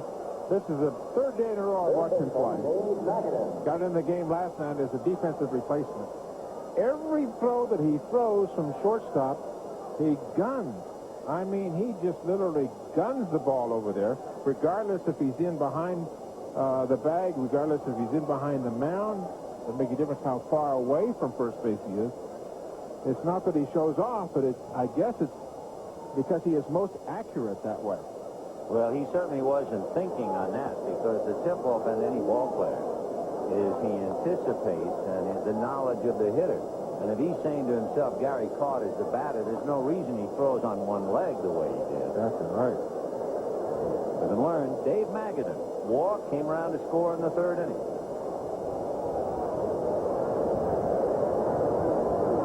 Grace not holding Carter. A couple more scores, Philadelphia and Pittsburgh, 2-2. Jose Means hit a home run in that one.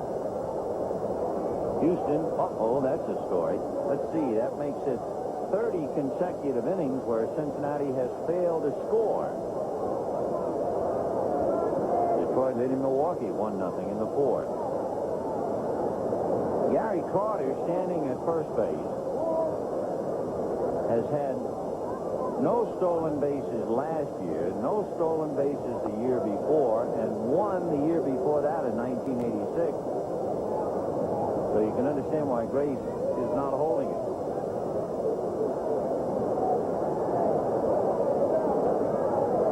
One ball and one strike. Ball 2, 2-1.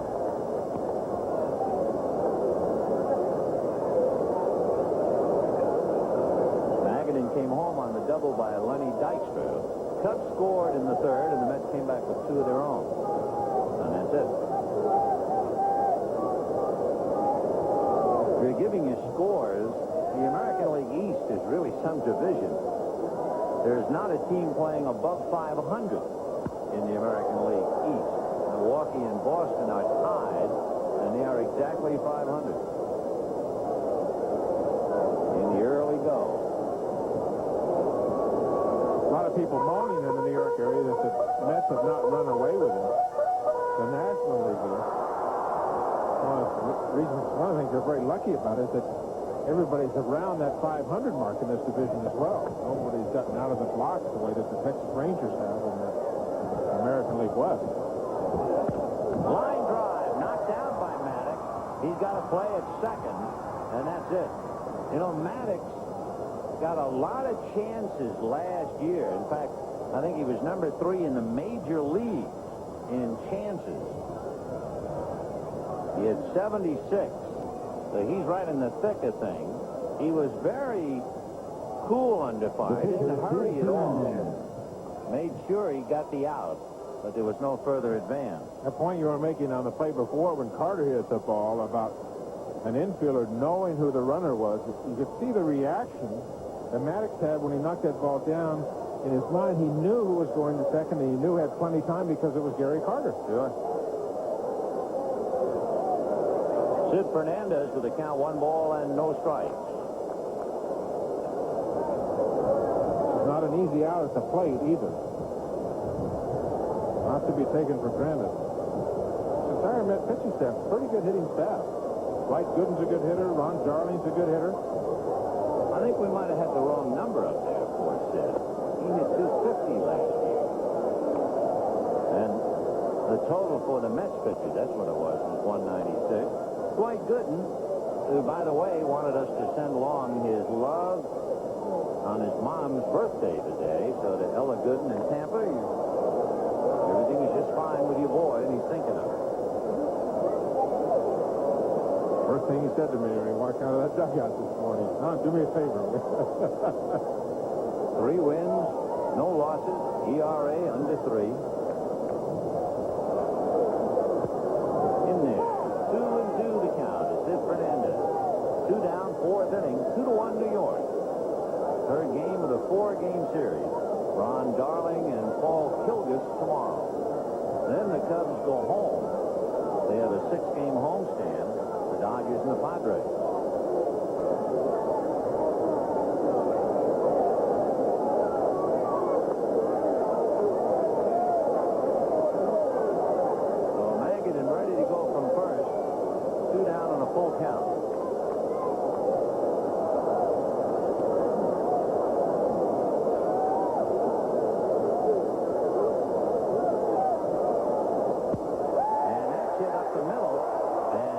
Is there to get him, and I'm not sure whether Maddox might have slowed that down or not. No runs, no hits, and error, a man left. At the end of 4, 2-1 Mets, and we'll be back after these messages from your local station. Witness the dawn of an American classic. Tour de Trump, May 7th on NBC. My policyholders, the Sheffers, needed help. Their home was badly damaged, but they knew just what to do. They called me, their State Farm agent. I'm Dan Taylor, and I got our claims people on the job right away. I'm Emily Chen with the State Farm Claims Team. We got the Sheffers claim moving fast. Now their home and their lives are back to normal. You see, State Farm agents insure more homes than anyone else because we work with the best claims people in the business.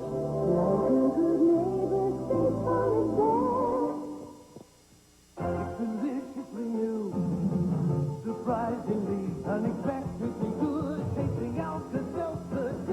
New Alka-Seltzer 2, a good-tasting Alka-Seltzer with a non-aspirin pain reliever with 75% less sodium. Deliciously new, good tasting Alka-Seltzer 2. And like the original, fast relief for upset stomach with a headache. Surprisingly, unexpectedly new, good tasting Alka-Seltzer 2.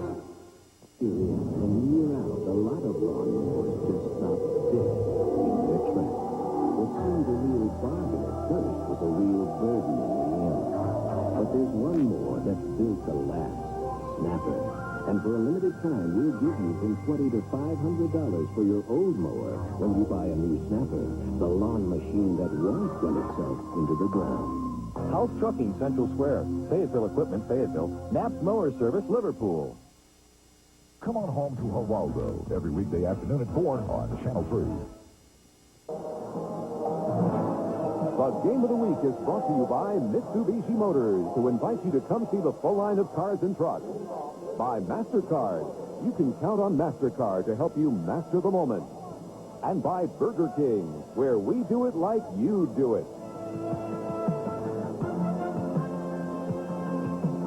The Mets leading the Cubs 2-1 as we go to the 5th inning. Curtis Wilkerson followed by Sean Dunston and then Rick Rona. Sid Fernandez has allowed just 1 hit, the single by Rona in the 3rd inning. Now back 0-1. On the score scoreboard in right field, they tell us that Cincinnati got a run in the bottom of the fourth. So the Reds had gone 30 consecutive innings without a run. Eric Davis hit a scoring fly ball to pick up Chris Sabo from third, and the drought is over. 1 ball and 1 strike. Wilkerson, a switch hitter, grounded to short in the second inning.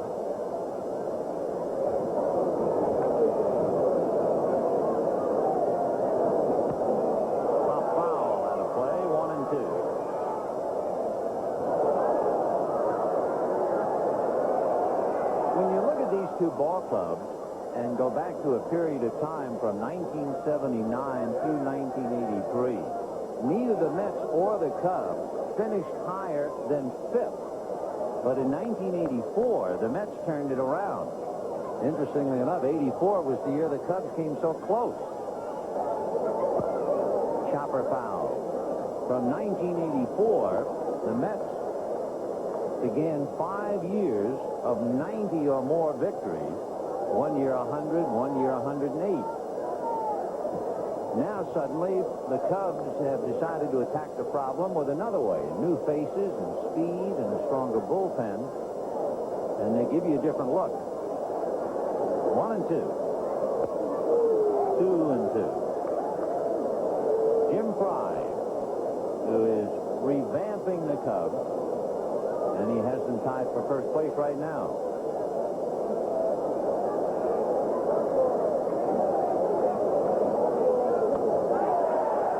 Wilkerson goes down on a running fastball. That's the 3rd strikeout for Sid Fernandez. Sean Dunston coming up. A reminder, this telecast presented by authority of Major League Baseball may not be reproduced or retransmitted in any form without the express written consent of Major League Baseball. I was just thinking with the wind blowing like this, if this game were in Wrigley Field, we were talking about anniversaries and games in the past. In 1967, you remember that game? The Mets played the Cubs in Wrigley Field. There were 11 home runs hit in the game. And the Cubs won the game 18-10. I probably started it. Oh, no. The Cubs hit 7 home runs, and the Mets hit 4 in that little gem. 1 ball and no strikes to Sean Dunston. Boy, you can see how that fastball can eat you up. It seems to sail. It came up and in. You understand also if you hit it, why you're going to hit it in the air. Gets on you very quickly. It throws some. It's like he almost is throwing the ball uphill. It gets down so low. It doesn't what's called drive the ball down through the strike zone. It's almost as if he drives it up through the strike zone. It was more pronounced, you know, when he first started with the Dodgers. Stottlemyre's got him to get up a little bit, but he still, as you say, throws a little uphill.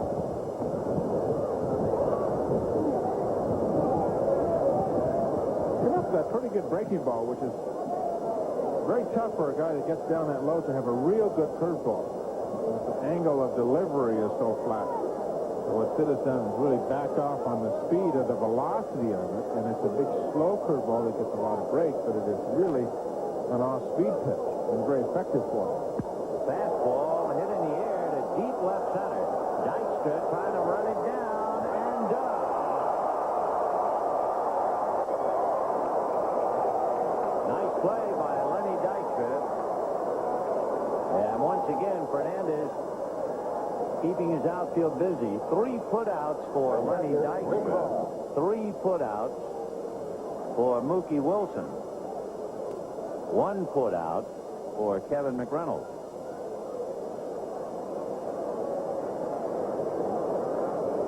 You know, you're talking earlier about Jimmy Fry running this Cub organization. Of course, Frank Cashin running the New York Mets, coming over from the Baltimore Orioles. Jimmy Fry came to the New York Mets from Baltimore and has now gone over there to Chicago to run that organization. Well, the ball keeps going up in the air. Jimmy Fry sees the stock going down now. 9 Cubs in a row have been retired. And at the end of 4 1/2, Mets 2, Cubs 1.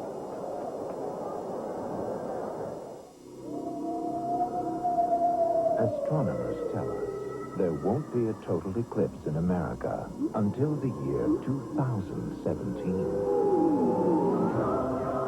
They are very much mistaken. This is the year of the eclipse. Introducing the Eclipse by Mitsubishi. Try not to stare.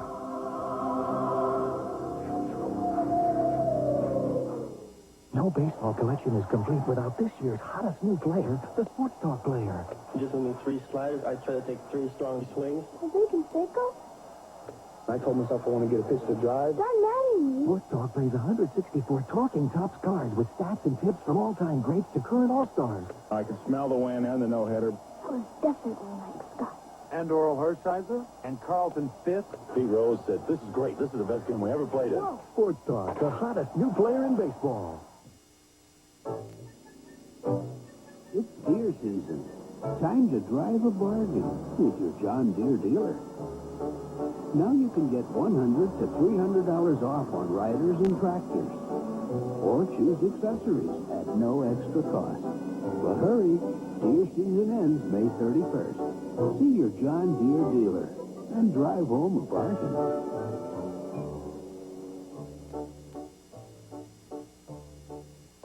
You won't believe it, but right now, a Whopper is only 35 cents. This isn't only 35 cents. Yep. Buy one Whopper at the regular price and get another for only 35 cents.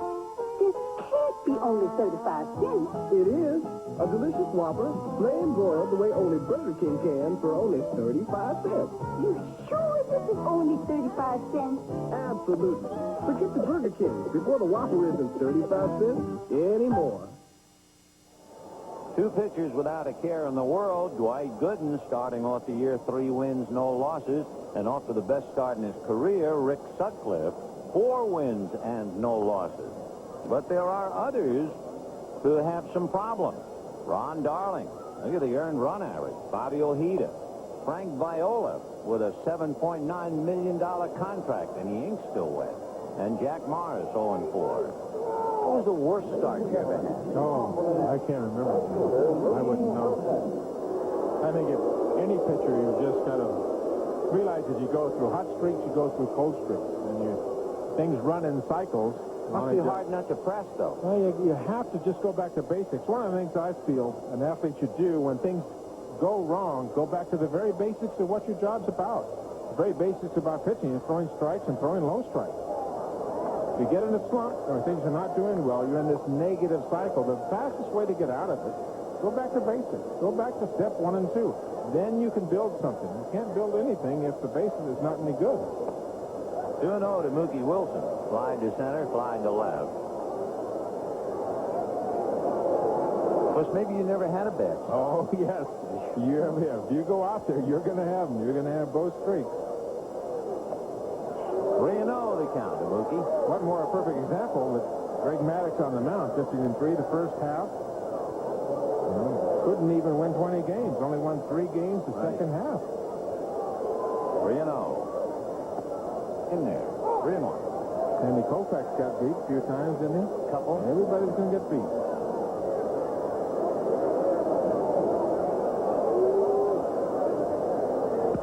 Foul away. 3-2 the count. One of the great things that I had for me that really helped me when I was a player, Vinny, when things were tough, it's something Billie Jean King, I read what she said. If it was so easy, everybody'd be doing it. There's going to be good times and bad. You better be able to take them both. Line to left field. That's a base hit in front of Mitch Webster.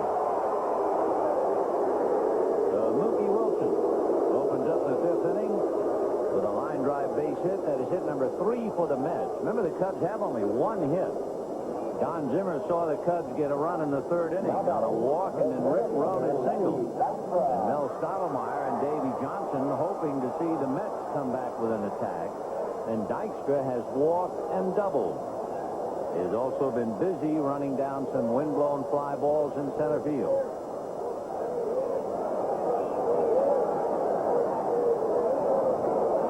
You can just bet something's going to happen somewhere here. Mookie on first, Lenny Dykstra at the plate. Up by a run. There'll be hit and run. There'll be steal. Something will happen somewhere. Mookie stole 15 last year, in the 20s the year before.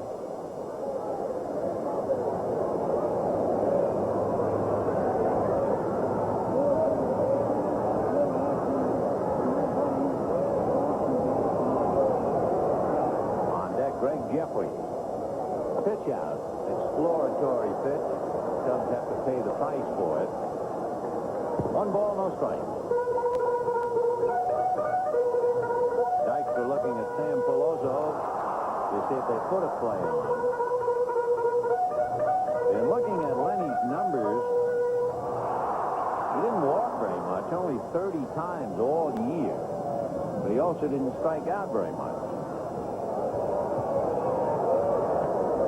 Foul the bunt away.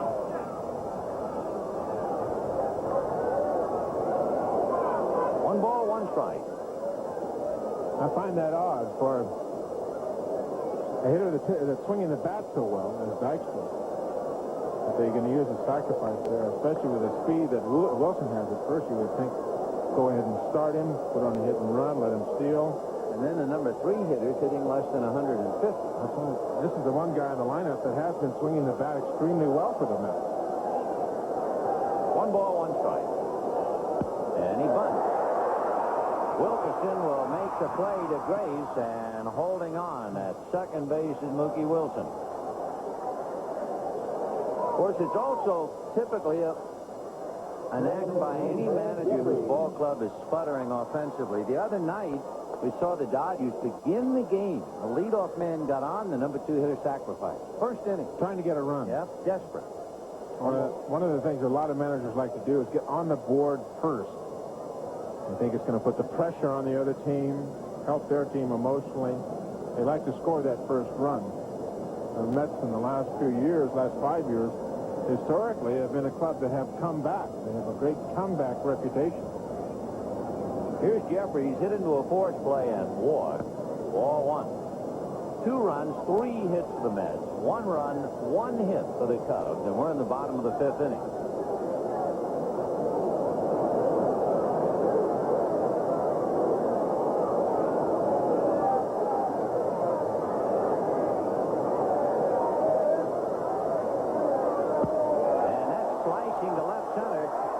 On the run is able to make the play, and holding on at second is Mookie Wilson. 2 down in the 5th inning, and the batter will be Kevin McReynolds. Left fielder Kevin McReynolds. McReynolds a base hit in the 3rd inning to drive in a Met run, and Jeffries hot. He's 0 for 2 today. He started out the year 1 for 28. Case of another phenom struggling. Davey Johnson counseled him, told him everything is okay. Don't worry. Well, they already gave him the Rookie of the Year award. Yeah, that's the winner. He'd already won it. Plus, they put him in the number 3 spot today. Popped up on the right side, Grace and Sandberg, and it will be Grace. No runs, 1 hit, a man left. And at the end of 5, Mets 2, Cubs 1.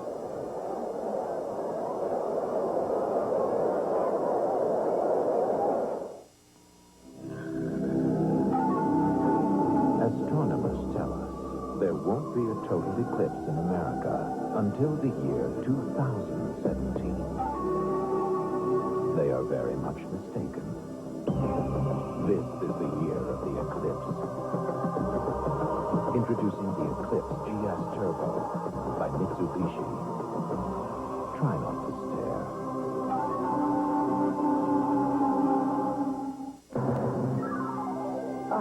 Radio Shack. Here it is. The handy 1000 SL computer system. IBM PC compatible and sale price for under $9.99. Save $200. Comes complete with color monitor and built-in DeskMate software. Word processing, graphics, worksheets.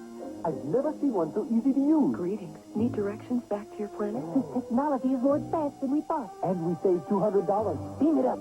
Save $200 on the Tandy 1000 SL system. Less than $999 only at Radio Shack. Et voilà. Le pig. Let me guess. Burgers and fries? Wrong hotel. What? I trust you brought your own high chair. Hey, What kind of a... Maitre D gets very upset if you raise your voice.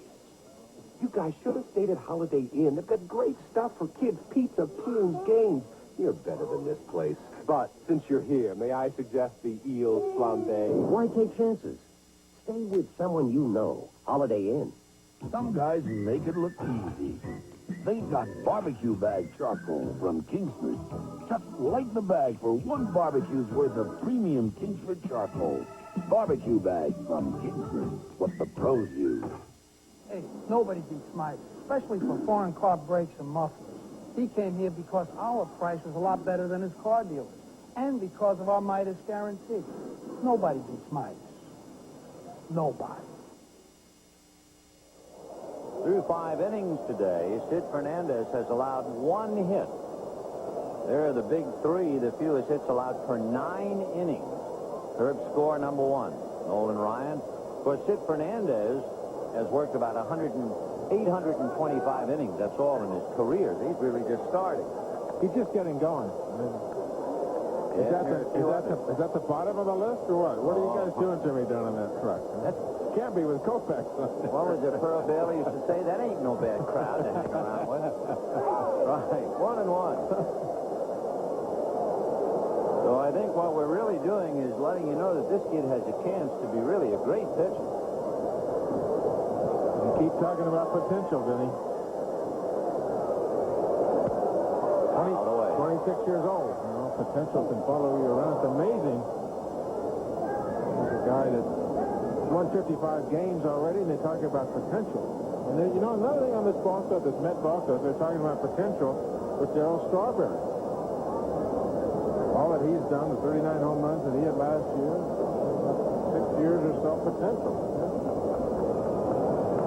1 ball and 2 strikes to Greg Mannix. Good hitting pitcher. Ground ball to shortstop, big hop. Mojo threw a little sidearm, but he had some on that throw. We'll pause briefly for station identification. This is the NBC television network. WSTM TV, Syracuse.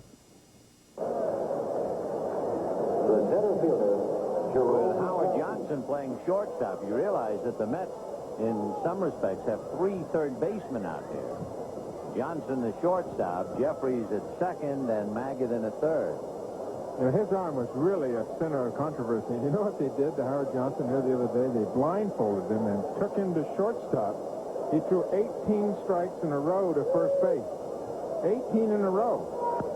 Foul back. He threw one away so badly the other day in Pittsburgh. I mean, he missed the second baseman on a double play ball by 6 feet.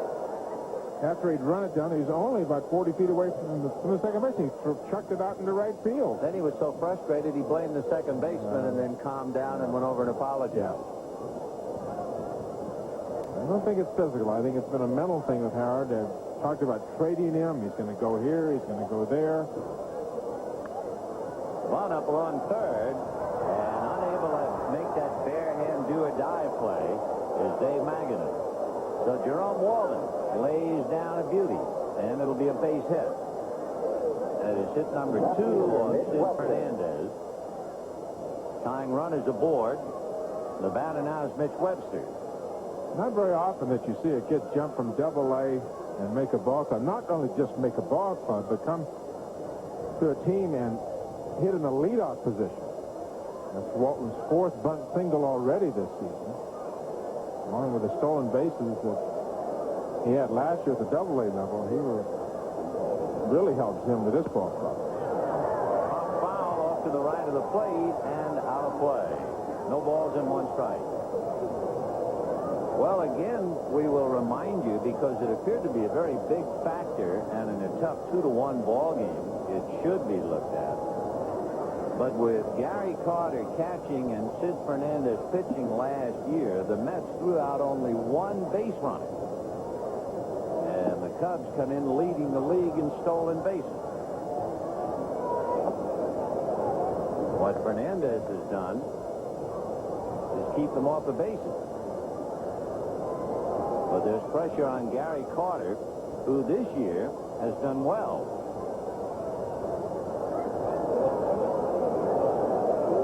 1 ball, 1 strike.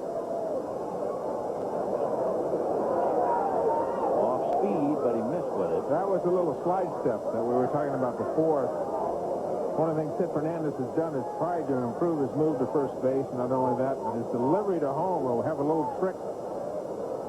Quick step to home. It's not a quick pitch, but a quick step to home after coming to a complete stop. Give Gary Carter a chance at the runner if he chooses to go to second.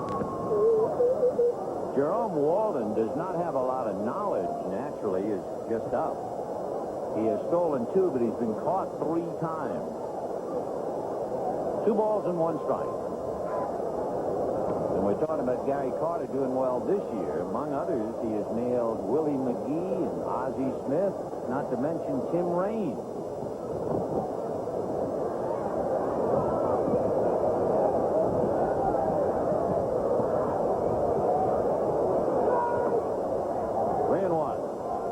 That time, I think, was trying to hold the ball while looking at Walden, and he lost sight of the strike zone.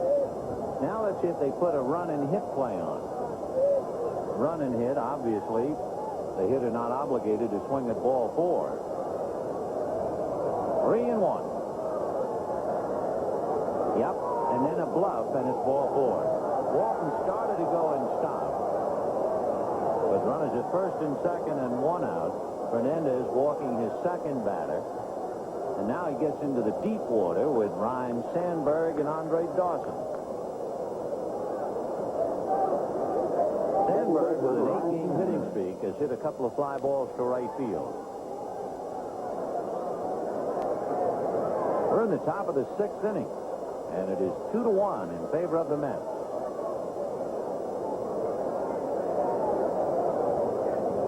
Remember, Fernandez only 1 complete game last year. He only averaged about just a fraction over 6 innings pitched per start. But Davey Johnson will keep a very close eye on him. High fly ball down the left field line. And it's coming back into foul ground and drops untouched. When that ball left, it looked like it was going to go into the stand. But there's a pretty good wind. You can't tell by looking at Old Glory in center field. But if you look at the flags atop the left field grandstand, you can see why that ball wound up on the playing field, but in foul ground. It is howling up there. But we'll see just how important that is. And I guess it's rather appropriate to have a strong wind blowing here when the Cubs are in town. Make them feel at home. Sure. 0-1 to count to Ryne Sandberg.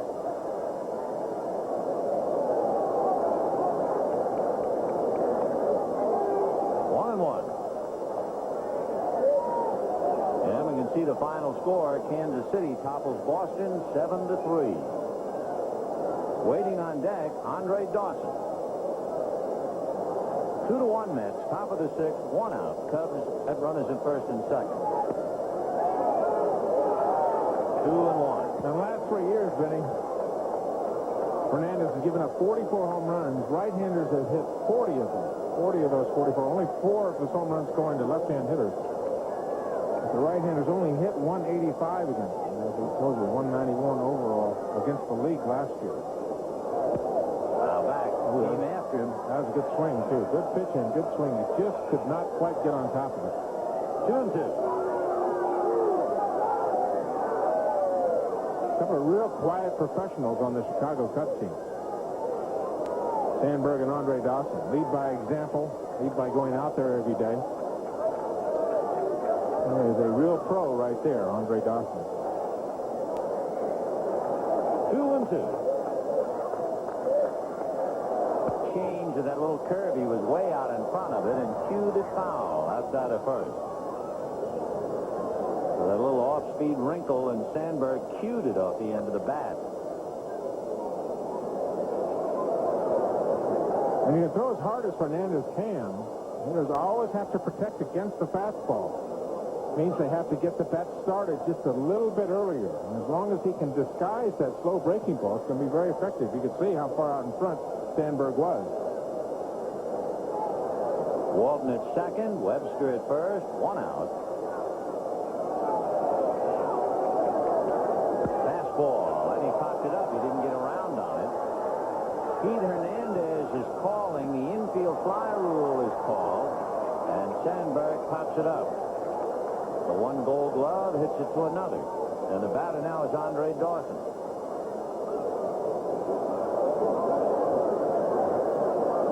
Sandberg 0 for 3 as he goes back to the dugout. Dawson is 0 for 2. Rick Aguilera throwing down in the Mets bullpen. Fernandez completed 1 game, 31 starts last year. Andre Dawson, who has not hit Fernandez in the past, popped up wide to right today. Fastball tried to sharpshoot the outside corner. 1 ball, no strikes. Talking about he doesn't walk. 32 walks in 87 and then 37 last year. Thursday night, he was up with a runner in scoring position. And he swung at a ball over his head. Drove a single to center field, knocked in a run. Mel Stottlemyre talking to Sid Fernandez right now. I don't think he liked that pitch. He was out of the dugout as soon as that pitch was made. Sometimes the pitching coach will key in on one thing that a pitcher is doing on the mound. It could be something mechanical. It could be something that the ball does going to home plate. Could be the height of the arm. Each individual pitcher might have one thing that the pitching coach will look for. 1 ball, no strike. Again, it's interesting to see Gary Carter trying to connive with Sid Fernandez. Gary, who hit his 300 home run last year, waited 3 months before he got to it, and he did it against the Cubs. Andre Dawson has had 51 at-bats now, looking for his 300th, and Carter's trying to outslick him. 1 ball, 1 strike.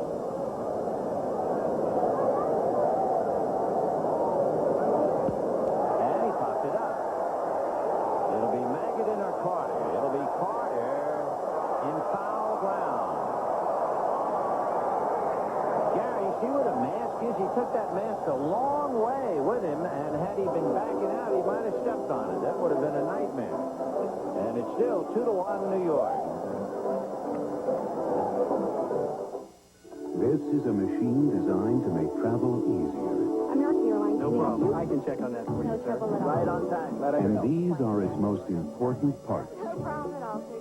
No problem. Don't worry, we'll get it there. The men and women of American Airlines, No trouble at all. Have a good flight. committed to making your trip something special. No problem at all. No problem. Glad we could help.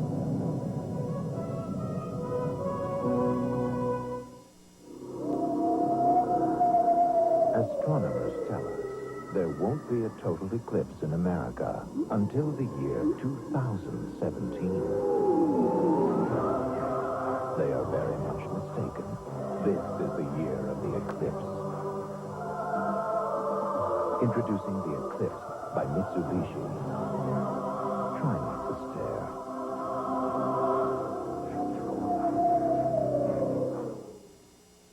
As long as I've known, Tom, I need help.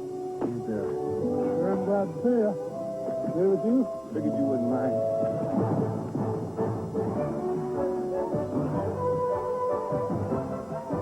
And when the last spray's rounded up, you head for the mountain.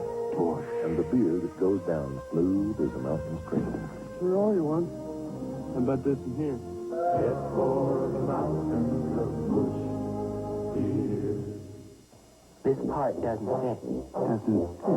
Doesn't fit. Brooks says it fits. At Big A, we supply the pros, so we have to know what we're talking about. And our parts have to be pro quality. It's one more way we earn the A every day. And no matter what you do, said I'll be there for you. New improved Kodak batteries last longer than ever. So when you need us, we'll be there. Yes, yes, yes, yes. Bottom of the 6th inning, the Mets leading the Cubs 2-1. Keith Hernandez, then Howard Johnson and Gary Carter. If you're Greg Maddux, you're now going through the lineup for the 3rd time. Are you going to change the way you pitch to these hitters? Do you think that you're afraid you're going to fall into a tendency? I think what a pitcher like a Maddux is trying to do is determine what he does right and what he does wrong. Maddox Webster to the bullpen wall. Gone.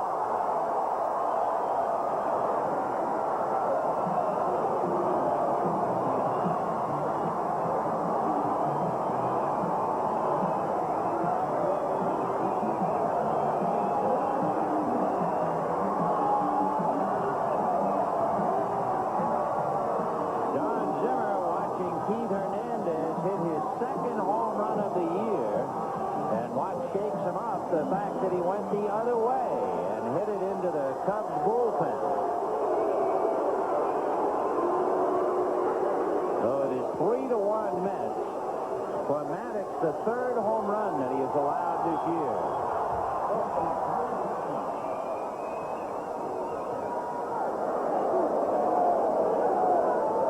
Now the batter is Howard Johnson. 4-1. As you can see, the Mets have a few home runs, but invariably with the bases empty. Club that led the league in home runs last year. 1 ball, no strike. Foul away, down the line, out of play, 1-1.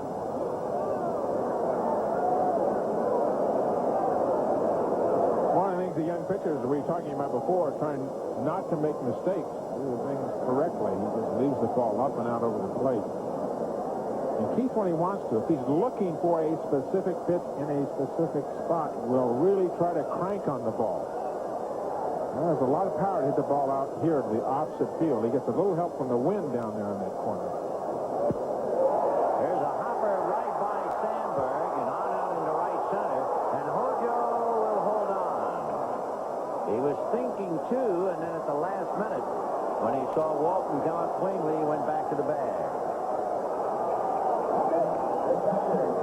So that'll bring up Gary Carter, hit number 5 for the Mets. Carter has flied to right and was aboard on the throwing error. Left-hander Pat Perry begins to loosen up quickly behind Maddox. Maddox coming into this game had started 3, no complete, had averaged 5 innings a start. We're talking about Fernandez completing only 1. Maddox completed 9 last year. 3-1 Mets in the 6th inning. And that may have been one of his problems last year, Vinny, too, the number of complete games. But of course, of complete games because the Cub bullpen was so bad last year. And they had so much trouble there.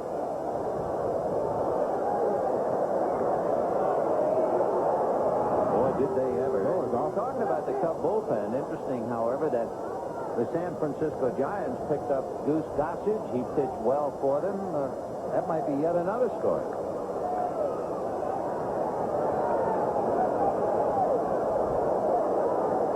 Dave Magadan on deck. 1 ball, no strike. I asked Maddox the difference between why such a great difference between the first half and the last half of last year's season. 15-3 in the first half and then 3-5. And a great answer from a young pitcher. He said, I honestly don't know. I don't know. I said, were you tired? He said, no, I didn't feel tired. I said, were you mentally tired? He says, maybe. Putting up with success is sometimes even more difficult than putting up with failure. Dealing with it. I mean, it can be very exhausting when you go 15-3 in a town like Chicago, and every day you want to go to the ballpark and they want to know your life history. Not easy for a young player to deal with. Runner going, and that's a little flare back at first. Caught in the air by Grace, and the throw gets away, and it could be run down by Rona.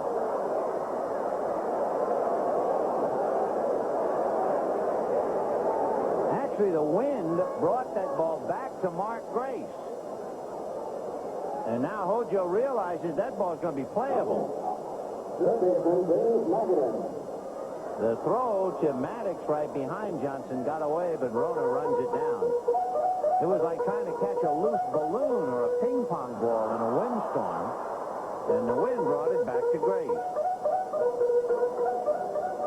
And the batter, Dave Magadan, walked and hit into a force play, scored a run.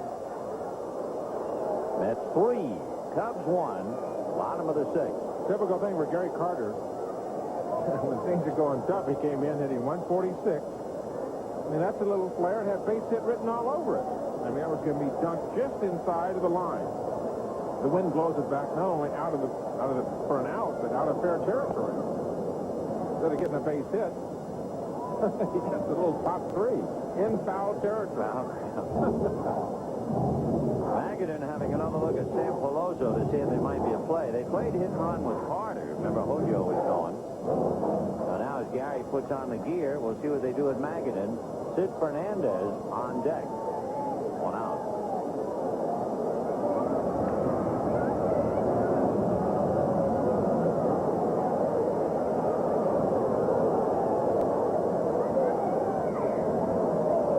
The Mets began the day 3 games under 500, and the Cubs 3 games over 500.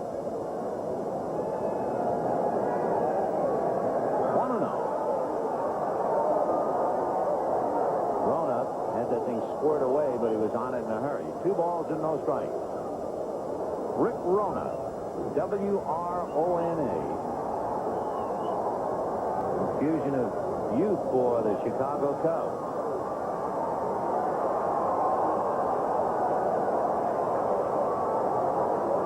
Rona, like Jerome Walden, spent time at Pittsfield.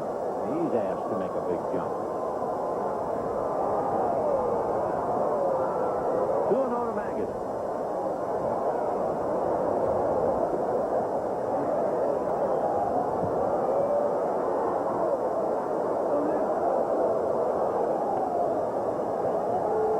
Final score, Toronto took care of Texas 4-2. And Pittsburgh beat Philadelphia 4-3.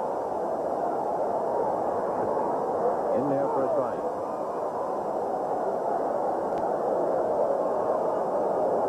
Toronto winning, but they're still under 500. 3-1 the count to Dave Magadan. Maddox due to bat 5th when the Cubs come up in the 7th inning. That got away.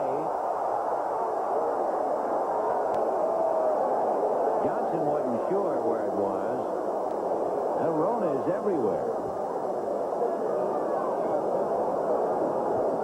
And it hit Hojo's hip. And a little collision with Mark Grace. I'm surprised Davey Johnson wasn't out of the dugout asking for a free trip to second base for Howard Johnson. Interference. You know, a lot of managers would have been, too. Yeah. Oh, right away.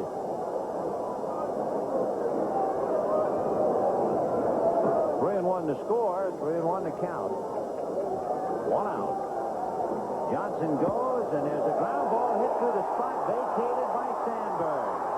Johnson is to third, and Dawson gets the ball back in. Perfectly executed run and hit play. As Sandberg broke the cover, Magadan splashed it into right field.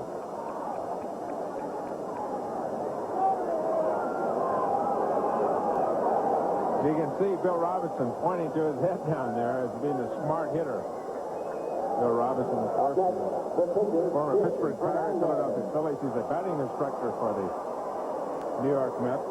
Magadan handles the bat extremely well. Not much power. He will use the entire ballpark. He just bounced it right through the vacated hole over there that created when Sandberg went to second base. Sid Fernandez, who had 5 RBIs last year, looking down at Sam Peloso, there are several things that the Mets could do. Number 1 is to just have Fernandez, a good hitting pitcher, try to sacrifice to stay out of the double play and leave it up to Mookie Wilson. Kevin Elster is now going to run for Dave Magadan at first base. Ladies and gentlemen, your attention, please. Running for Dave Magadan, number 21. So Elster will run and then take over at shortstop. Howard Johnson moving over to third. So Magadan, while he was in there, had a walk and a base hit. Fernandez had a meeting with Sam Peloso, and we'll see what they're going to do. We mentioned he had 5 RBIs. 3 times last year, Fernandez had 2 hit games. He's 0 for 2 today and a couple of ground balls.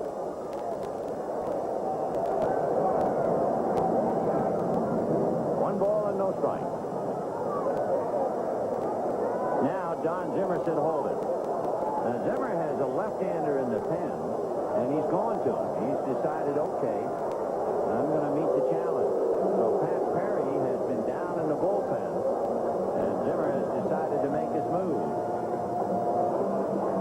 So Maddox coming out in the 6th inning, and it is 3-1 in favor of the New York Mets.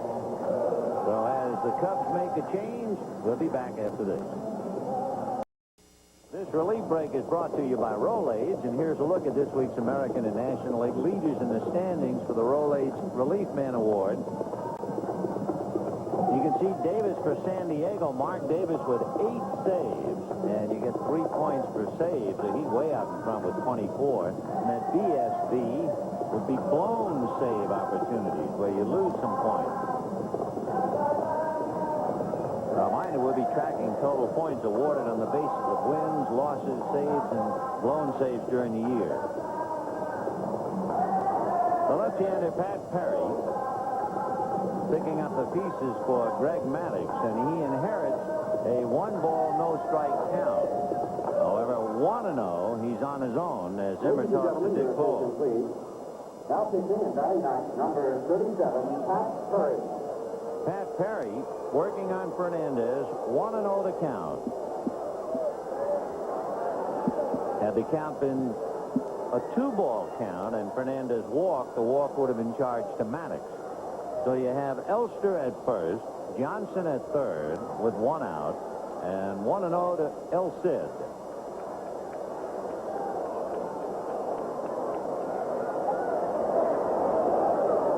Squeeze, and he missed the bunt.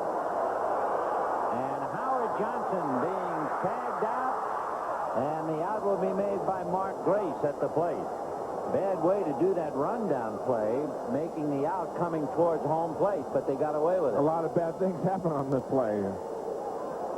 Left-hander comes in from the bullpen. You're asking the left-handed hitter, Fernandez, the pitcher, to bunt against it. Had it been a right-hander, it'd been easier for him. And he bunts at it, and he misses it, and then the box-up rundown. And Elster just got to second base, did not get all the way around to third. What the runner on the rundown tries to do is eat up as much time as he can to let that runner on first get all the way around. So Elster at second with 2 down, 1 ball and 1 strike. Ball 2, 2-1.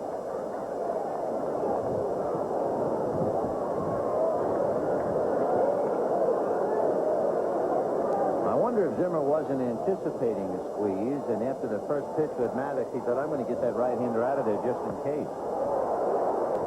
2-2. Threw a curveball, too. Threw the breaking ball to him. Away. Very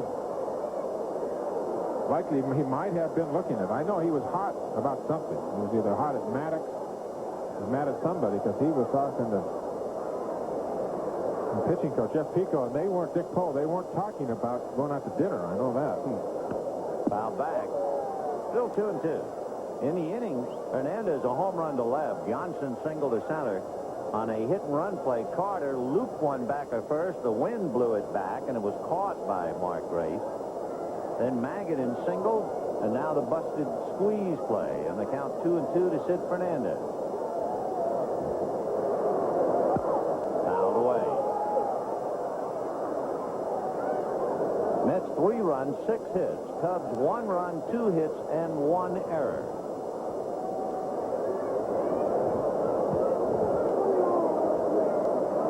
Fernandez is going to beat this thing right down on the foot.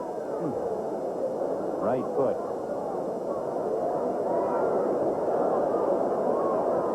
A lot of anxious hitters in the Mets dugout, but they're leading 3-1.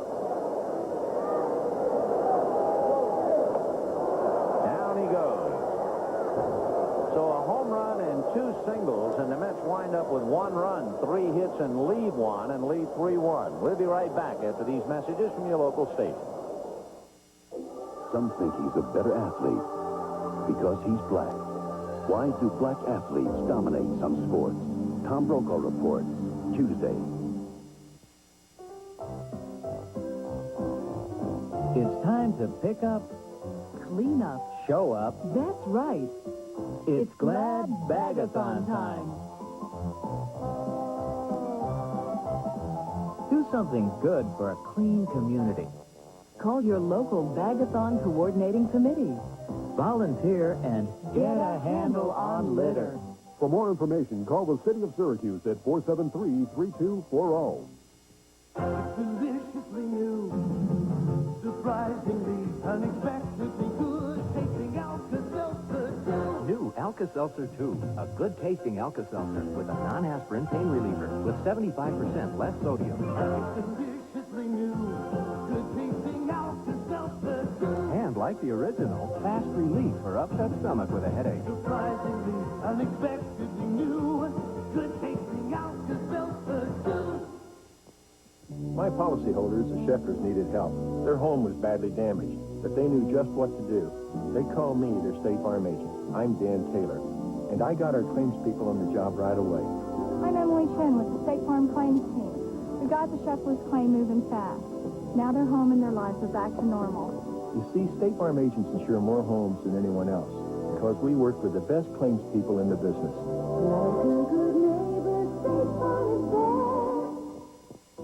For important weather information, dial 421 WSTM. I don't know whether the complexion of the game will change or not, but you can imagine the feeling of relief in the Cub dugout with Don Zimmer, and I would think Davy Johnson is talking to himself after the busted squeeze play. Well, the game may not change because the shadows coming in, they will be a factor the rest of the game, especially the way when you have a bullpen the way the Mets have and the way Fernandez has been pitching the entire day. Well, we'll find out. It's still very much of a tough ball game. The Mets making a couple of changes now. Once Kevin Elster came into the game as a runner, you knew he was going to take over at shortstop, and Howard Johnson moves back to third. The Cubs trying to make a move of their own as they go to the seventh, 3-1 New York. That's a strike. Mark Grace has hit an 8 out of 10, couple of fly balls today to left and to center. So Mark 0 for 2.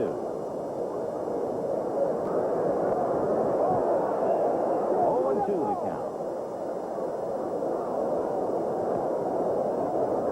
Grace, Wilkerson, and Dunston in that order for Don Zimmer's crew.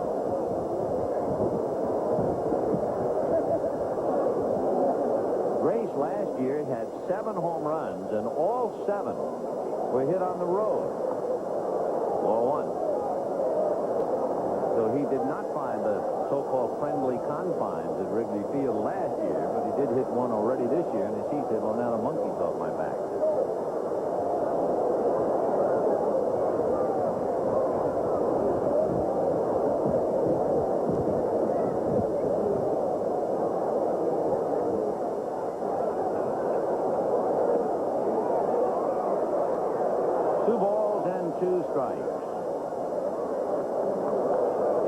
Sid has faced 22 batters so far in the 6 innings that he's pitched. He walked only 1. That based on balls was the run that scored. On the 2-0 count only on 4 hitters. Net squirted just foul. All the way down the line. Still 2 balls, 2 strikes. One of the rules of pitching is get ahead, stay ahead. Stay away from the 2-0, 3-1 count. Sid has only been there with a 2-0 count 4 times. He got 3 of those out, and then he walked Dunston, the other one. No matter what level you pay at, you've got to get ahead of the pitcher. You get ahead of the hitter. 2-2. Got him with that off-speed pitch that really ties up Mark Grace. And all Grace can do is grumble to Dana DeMuth, but he's gone.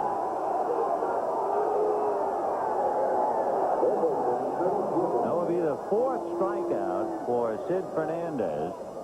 So the off-speed pitch nailed him. 1 down. He was just frozen on the pitch. He just was dead. He went at it wrong. Boom, he's dead. See him commit his hands right there? And Grace doesn't strike out much. 43 strikeouts last year and 486 at-bats. His strikeout ratio for a young player, very good. Outstanding strikeout ratio.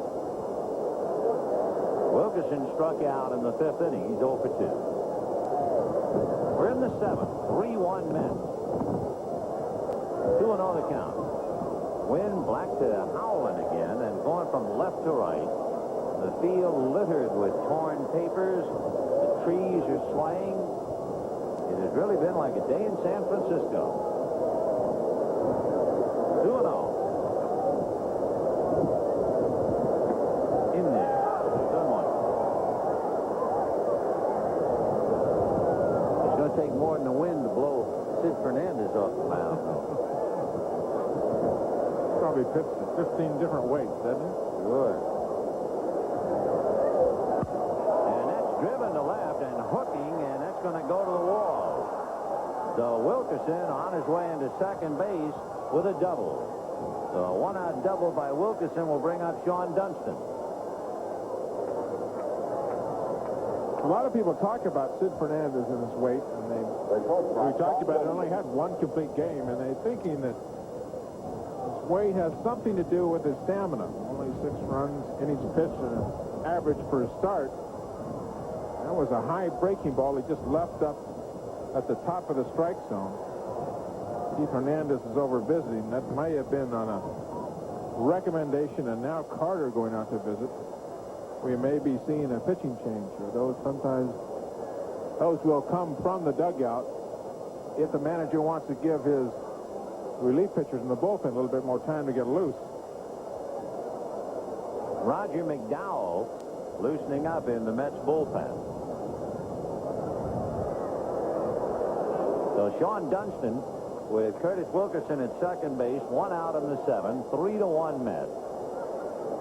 And Fernandez trying to get out of the jam. They think he missed first base, but Steve Ripley says safe.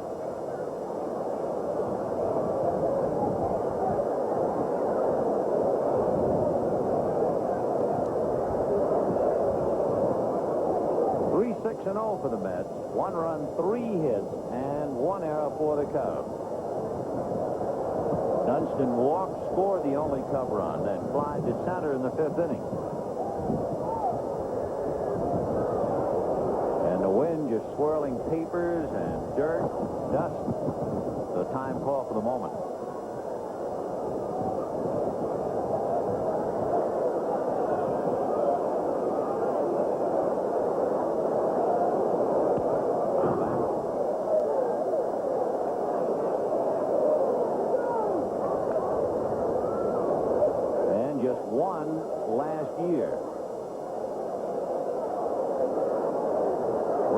Kid from Brooklyn, Sean Dunston. One thing they're trying to work on Dunston is cut down his strikeouts. 108 last year. If he can cut those down, then he can move up in the lineup. Great speed, a lot of natural ability, outstanding defensive player.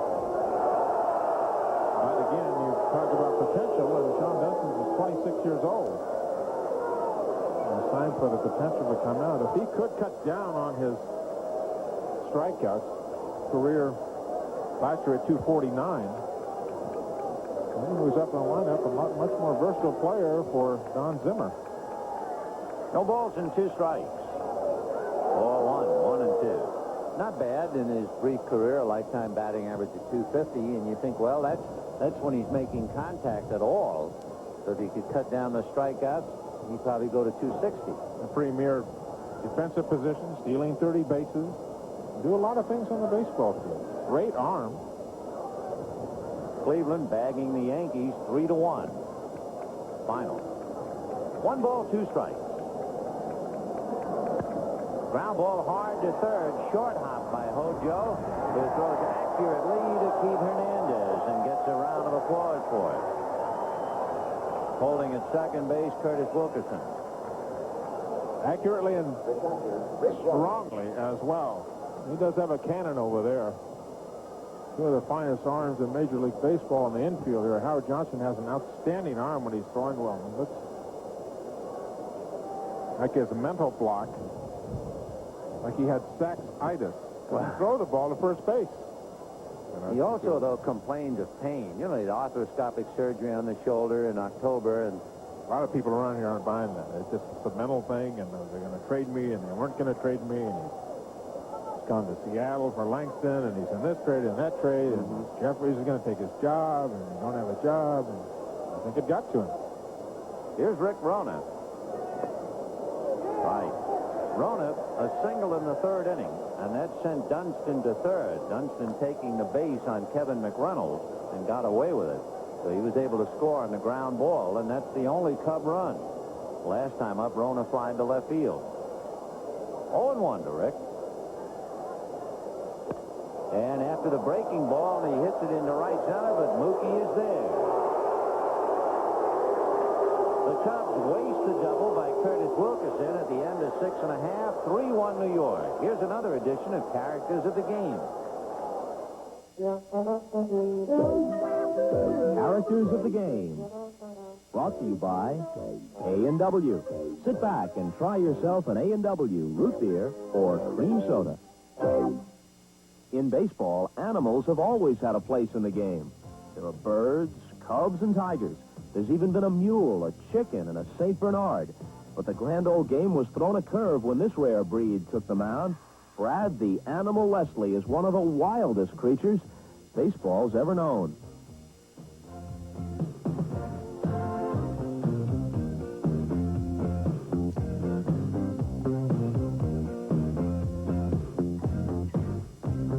When it became obvious no park in America could contain the animal, he took his act to Japan, where he immediately proved this was not just a domestic problem. Brad the Animal Leslie, an untamed character of the game.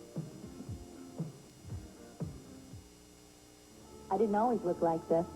This took a lot of work and a lot of help from this one-calorie diet A&W root beer. And now I'm looking so good I have a blind date with a big Hollywood star. Hi. A short but highly eventful romance. Pour yourself a rich, satisfying Diet A&W with 100% NutraSweet. Your wood trim is going. Your paint is why. Because most premium paints aren't formulated to stop moisture damage. And before you know it, your wood trim is gone. You need Rust-Oleum Wood Saver paint. Formulated with Teflon and other ingredients, it forms a superior barrier to resist moisture. So don't wait. Replace your paint. Or you could replace your wood. Howard Johnson made a good, strong throw, and the ball hit by Sean Dunston. And his arm is very much a major portion of the story here in New York. Last Monday night, in a game against the Philadelphia Phillies, a ground ball to third, and watch. He throws accurately to first, and the crowd went wild. He got an ovation and doffed his cap.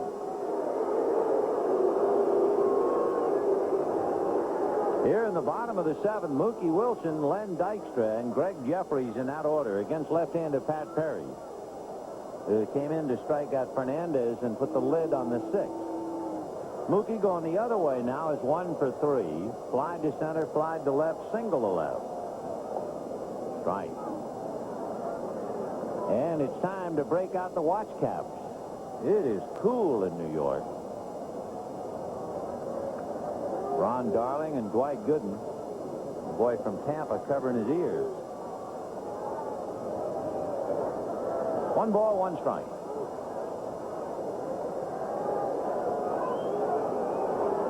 I wonder if Sid Fernandez sitting in the dugout. Did you ever leave the bench often? There he is to answer the question. A day like today? Go right in the clubhouse, get a cup of coffee, and take off the dry sweatshirt, the wet sweatshirt, and put on a dry one. 1 and 2 to Mookie. People talk about it'll be difficult playing on very cold days, cold on your hands and feet. The pitcher really has the best job. He's the guy expending the most energy while you're out there on the field. If the outfielders and infielders, they have to stand around, and especially, not necessarily it's the cold that's the tough thing, it's the wind that's the tough thing. Blowing that cold wind against your back. And as a pitcher, you go in, and if you do have a wet sweatshirt, you just go right in the warm clubhouse and take it off.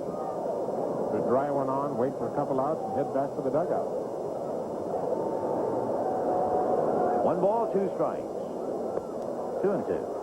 Do you use Capsulin, that hot stuff that the pitchers used to rub? I used to use, I forget brand name or whatever it was, but it was like a petroleum jelly thing that if you put on your back to keep the wind off, just keep the wind down.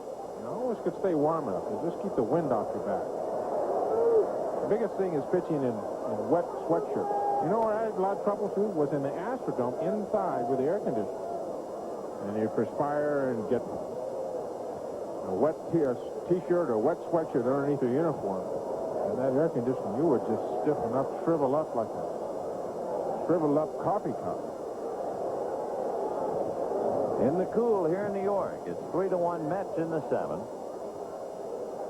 Couple of scores, Houston, Cincinnati in the 6th inning, 1-1.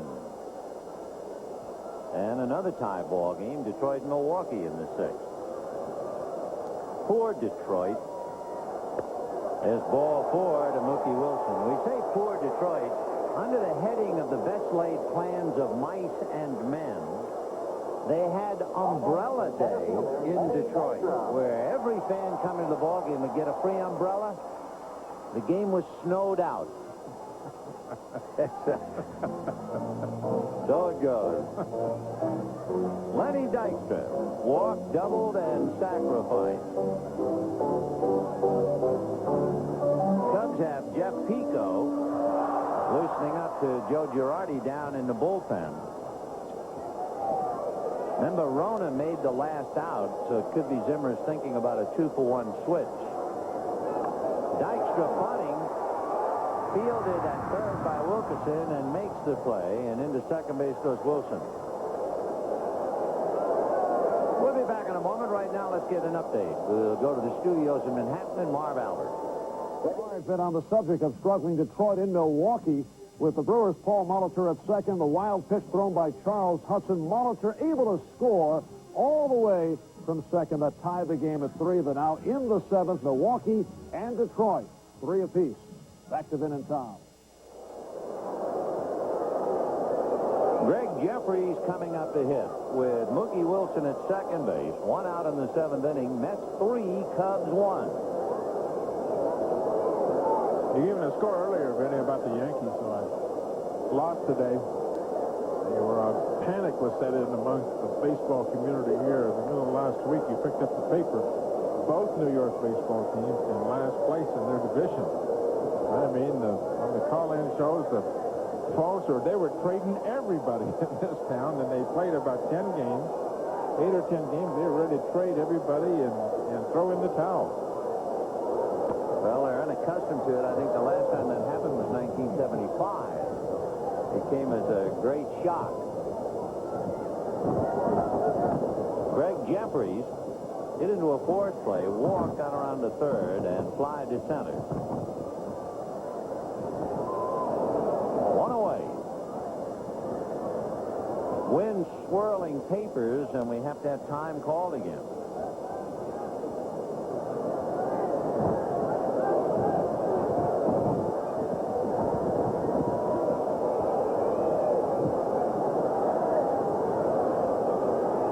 No balls, 1 strike.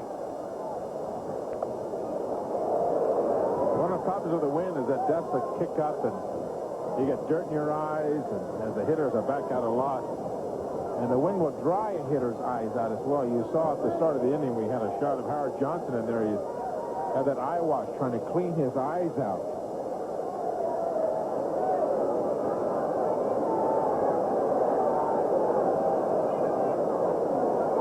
Time. Too many papers. It's like pitching in a ticker tape parade downtown. And the plate umpire, Dana Demuth, wisely called time. But Perry was all set to throw in a blizzard of newspapers. You know, also the toughest thing for any poor guy playing in the wind who wears contact lenses. That's a disaster. 1-1. Hit foul down the left field line. 1-2. I remember the Dodgers had a battery in the 70s. Bill Singer, the pitcher, and Bill Sudeikis, the catcher. They both wore contact lenses, and they'd be playing up at Candlestick Park and having trouble just seeing each other. Eyes would dry out, and the dust flying around. That was a tough ballpark. 1-2 to Greg Jeffries. Chased it. So Jeffries pressing, I'm sure, 0 for 3. It's head-shaking time for him. And the batter will be Kevin McReynolds.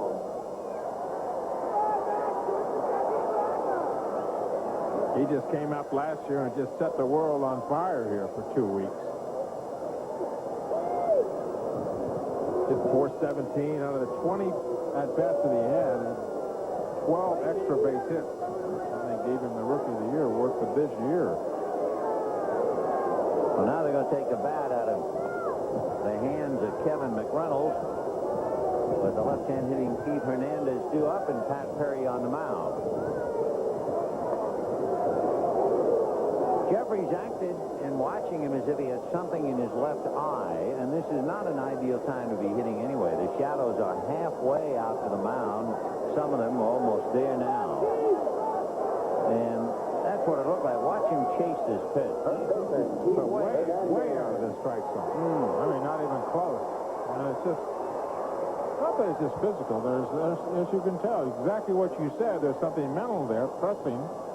You know, he maybe feels that they expect him to hit 330 his entire first season. Keep hitting home runs and extra bases. Not going to be that easy. Hernandez grounded out, struck out, and homered, and his home run went to left field. Fouled away, 0-1. Hernandez plagued by injuries last year.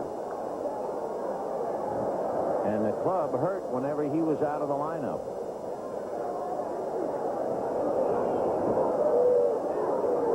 Wound up playing only 95 games.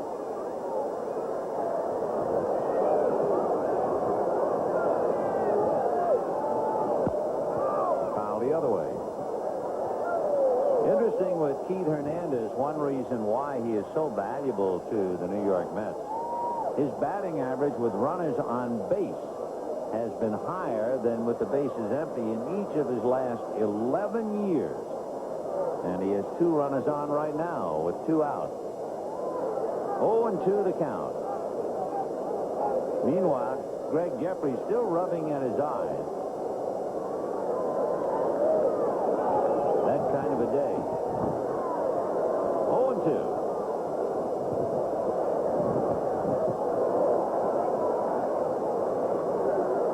California, Oakland, scoreless. Lyle Levin and Kurt Young, and they're in the top of the 3rd inning.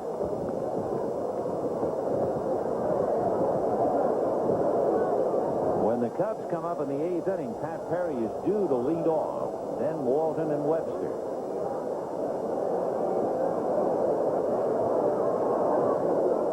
1-2 to Keith Hernandez.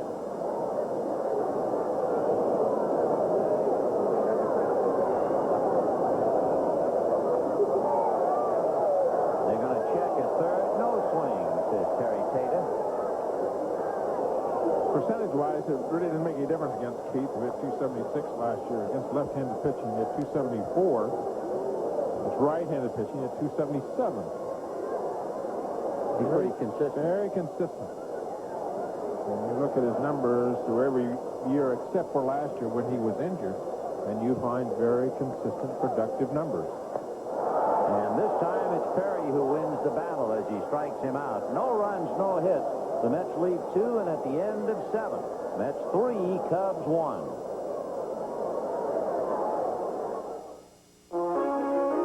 My palms used to sweat when I had to get on the highway. Now with my Camry V6, I just punch. Yeah, punch it, Margaret. The 1989 Toyota Camry V6. 24 valves, 153 horsepower to please even the toughest customers. We just fell in love with life in the fast lane. My Toyota, who could ask for anything more?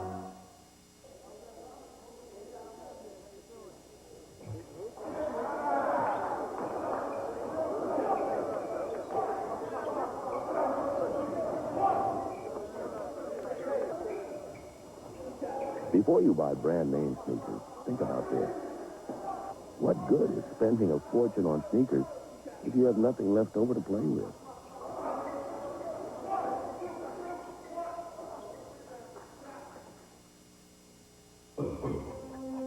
moment.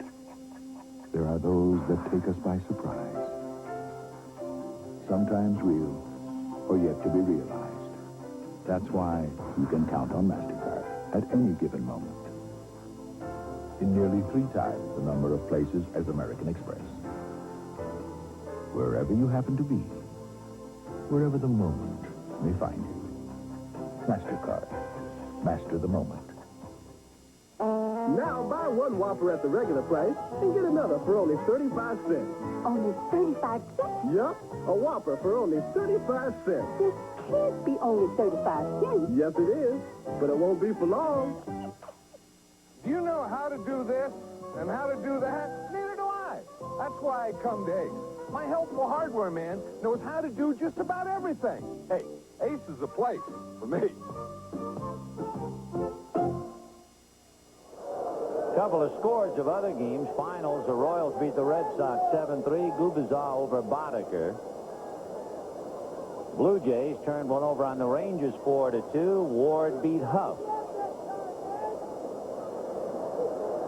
Vance Law will now bat for Pat Perry, opening up matters in the 8th inning. 3-1 New York. Vance Law has hit Fernandez well in the past. The Indians beat the Yankees. Scotty Bales over Tommy John. And the Pirates defeat Philadelphia 4-3. Robinson over Carmen. Jose Lean the home run. 0-2 the count to Vance Law. Law 8 for 24.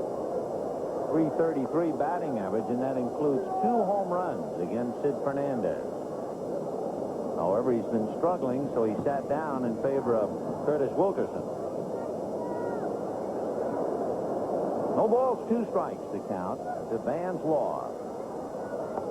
0-1. He's off to a terrible start. I mean, as you can see, watching him the last couple of days, anything from the middle of the plate out, he just cannot hit with authority. He starts with an open stance, and his first move is to keep it open. There you can see the exaggerated left leg is making a very open stance for him. Interesting, last year he began the year with a 16-game hitting streak, and this year he can't buy a base hit. And so it goes in the life of a player. 1 out. 5 strikeouts for Sid Fernandez, and Jerome Walt in the batter.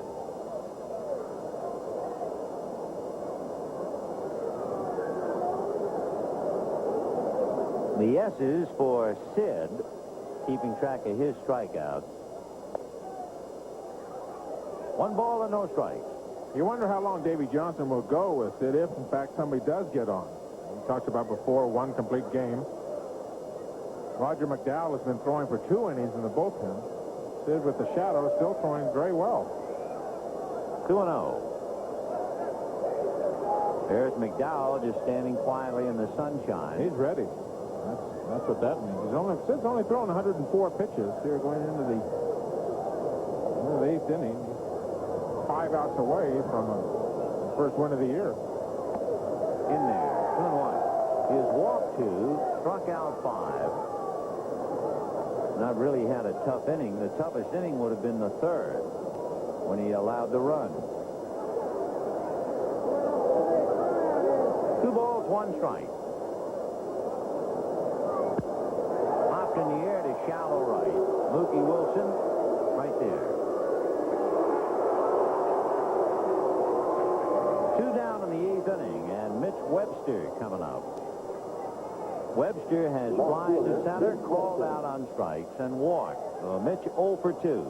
Came in here having hit in 12 out of 13, but like all of the other Cub hitters, Fernandez has just slammed the lid down on him.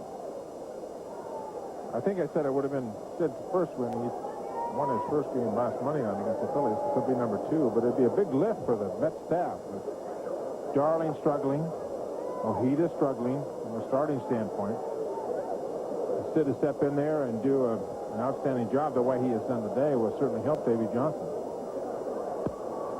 And there's a fly ball into right center. Dykstra and Wilson and Dykstra all the way. So it's a very easy 8th inning for Sid Fernandez. The Cubs roll over, and at the end of 7.5. Mets 3, Cubs 1. Great truck, huh, partner? Yeah. Did you get a rebate? A rebate? I didn't need a rebate to get me to buy this truck. We want a truck that'll last. Something to rely on. Hey, you know the Campbells down the street? They've had a Toyota for years. They still love it. You know, this truck's got it all. Toyota, that's all you need to know. You understand what I'm saying? You like this truck. Yes. Toyota! We love it. I got dirty an awful lot when I was little. What am I doing here? You know this.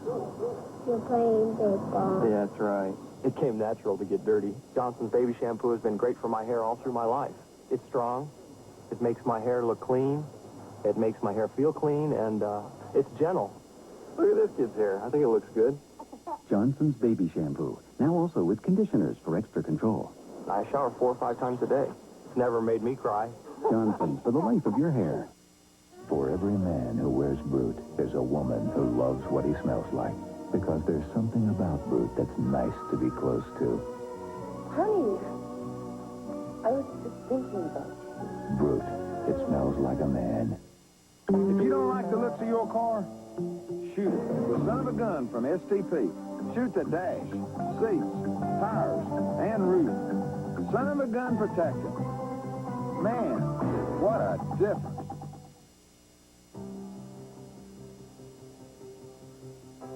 Spaghetti, lasagna, linguine, rigatoni, tortellini, anything that ends with a vowel. Argue with an umpire? Let Kirk Gibson bunt with the bases loaded. And I've never let a friend drink and drive. Winners work as a team. If you plan to drink, then choose a designated driver. The preceding message was furnished by Major League Baseball. Next Saturday, join NBC Sports once again for the Major League Baseball game of the week. Some of you will see Kirk Gibson and the world champion Dodgers take on the St. Louis Cardinals. Others will see the Reds battle the Phillies. It all starts with Marv Albert and Major League Baseball, an inside look, next Saturday right here on NBC. Jeff Pico picking up for Pat Perry, and he becomes the third pitcher used by Don Zimmer. Pico will be working to Howard Johnson, Gary Carter, and then Kevin Elster.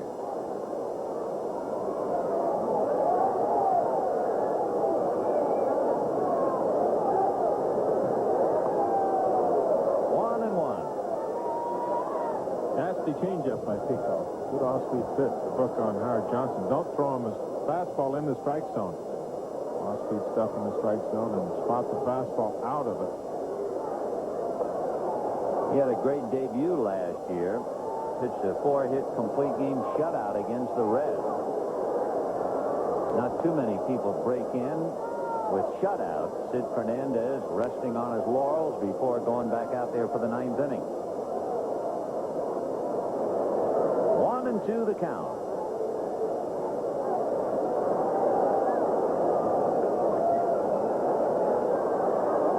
Pico, 2 of his 3 complete games last year were shutouts.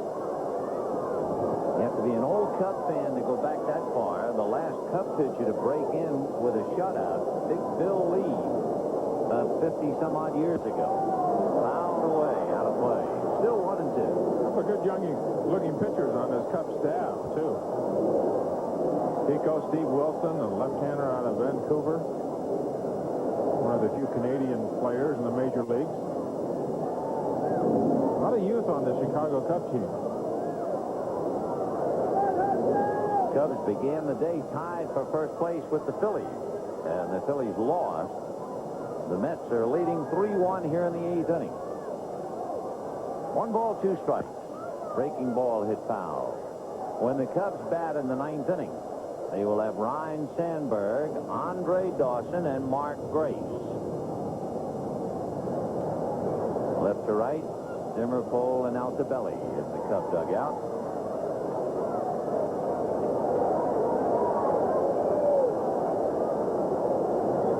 One ball and 2 strikes to Howard Johnson. Grounded out twice and single. Ground ball wide of first. Grace is on it. Left hands it behind Pico.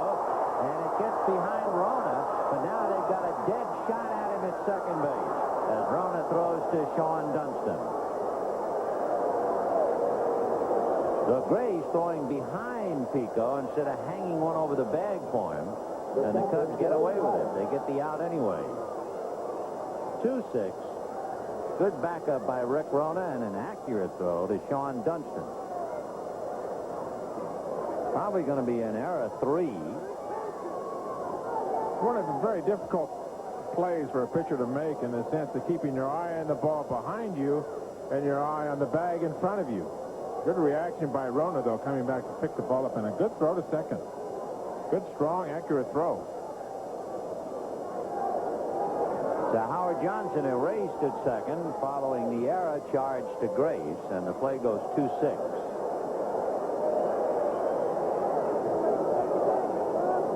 Got to be an error on somebody. They give it to the first baseman. There it is.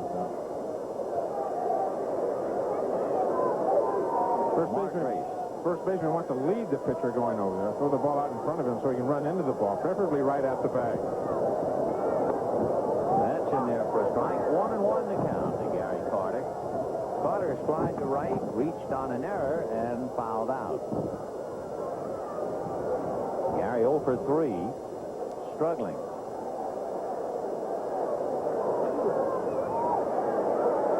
2-1 to count. Greg Maddox, Pat Perry, and now Jeff Pico.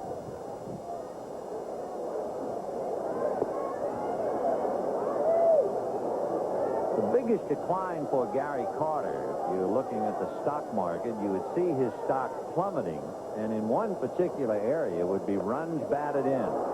Boy, Rona's having trouble with Jeff Pico's stuff. Gary Carter, who has always been a big man with the bat, and look at the decline in the RBIs from 105 to 83 to 46. 3-2. That's one reason why Buck Rogers is somewhat optimistic up there in Montreal. He feels that the Mets have some holes this year. Carter and Hernandez in particular. We'll see. 3-2. Fouled away. From a time standpoint, too, Benny, is that there's the Buck Rogers talking about he thinks the Mets can be beaten. They're not the same team. He's talking really about age. Age behind the plate, age at first base. But from a time standpoint, Jerry has not hit well since last mid-May. Last mid-May, he was hitting .284 and had 8 home runs. And then from the rest of the season, through spring training and even into this year, at least last year, he was hitting .228. That's a shocking note, isn't it? For a fellow who hit as many as Gary Carter has hit to suddenly fall off to that number. In his last 346 at-bats last year, he only had 16 extra base hits. Foul back out of play. Gary hit as many as 32 home runs. So for him to fall all the way up to 11 last year was a distressing sign for him and for the Mets. So Barry Lyons now begins to move more and more to the front. Or Mackey Sasser. That's right. They do. This Mets team is deep. You didn't even flinch on that foul ball coming back here, did you? No. And you didn't reach over there to protect me either, did you? It was coming at me, you know. Your whole gray hands just had it all the way. 3-2. Got him on the corner, and Gary can't believe it, but he's done.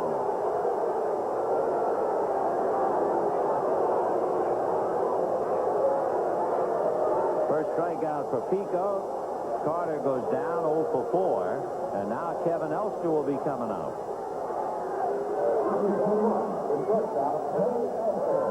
Well, when you come back to the dugout hot like that, everybody stays away from you. I think the one thing that you can't do when you argue about a pitch like that, when you walk away, start cleaning your eyes out. And Gary that walked away is cleaning the dirt out of his eyes. complaining to the umpire he can't see, but I can see it. Because I have a pound of dirt in my eye. A lonely feeling. You go back looking for sympathy, and all you can do is put the shin guards on. You're not going to get any sympathy. Mazzilli got called out on strikes here last night. And Terry Tatum, I'm telling you, I thought he was going to lose it. He was beating on the water cooler. Sam Peloso just got up and very calmly walked all the way to the other end of the dugout while Mazzilli was rearranging the furniture. I talked to Maz about it. He said, what were you doing, Maz? Did you snap last night? He says, no, just two Italians having a friendly conversation. 2-1, the count to Kevin Elster. 3-1. 2 out in the 8th inning. The Mets 3 and the Cubs 1. Third game of the 4-game series. Ron Darling and Paul Kilgus tomorrow. And Sid Fernandez, the big man, to face Sandberg, Dawson, and Grace in the 9th inning. 3-1.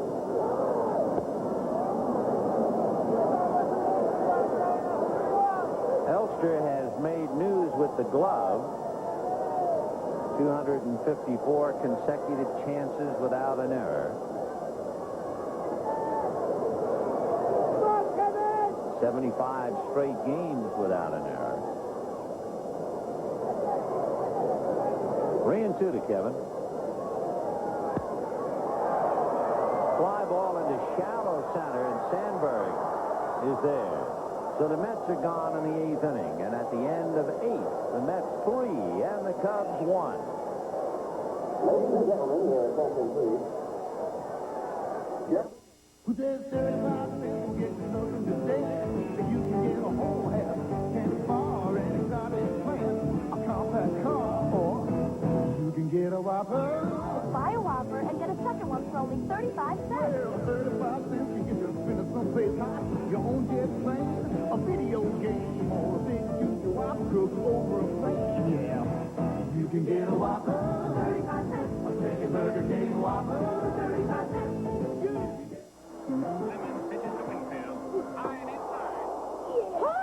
It's starting lineup talking baseball, and you're in control. No problem. Roger, fastball. Warning shot. You control 40 superstars. Make Roger Clemens throw a fastball or a curve. Have Dave Winfield bunt or hit for power. Hold it.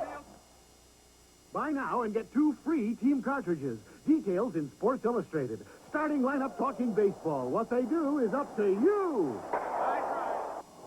Right now, the biggest game in town is at your Napa Auto Parts store.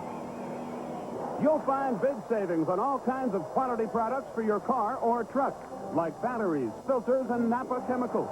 And you could win one of over 5,000 great prizes. 10 lucky couples will win a trip to watch baseball's best in action this summer. So don't miss the big game going on now. Come to Napa, where everyone's a winner. Oh, no. My hair's not only going gray, now it's getting thinner. I wish they made something for gray, thinning hair. They have. New Grecian Plus. Grecian Plus is a fresh-smelling foam that gradually brings back natural-looking color, the famous Grecian way. But this Grecian has a big plus. It builds body for healthier, fuller-looking hair. Your hair looks great. Feels thicker, too. New Grecian Plus, the total treatment for gray, thinning hair. Well, back at the beginning of the ballgame, we were talking about the Mets, how they started Howard Johnson at shortstop because Sid Fernandez is a fly ball pitcher. And as you can see, almost 3-1. Balls in the air, the ball's on the ground. 5 strikeouts, 2 walks, leading 3-1. But he has some big challenges here in the 9th inning. First, Ryne Sandberg with an 8-game hitting streak. Twice flied to right and popped up, so all 3 times he's gone the other way. This time he pulls. Dykstra will have to play it on a bounce. So Sandberg is hitting 9 straight as he singles to center.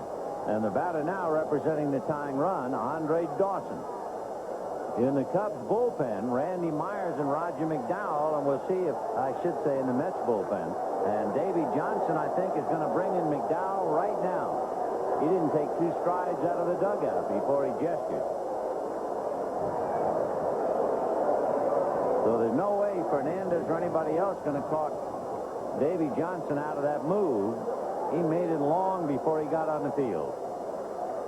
So Fernandez will give way to Roger McDowell after going a great 8 innings, allowing 1 run and 4 hits.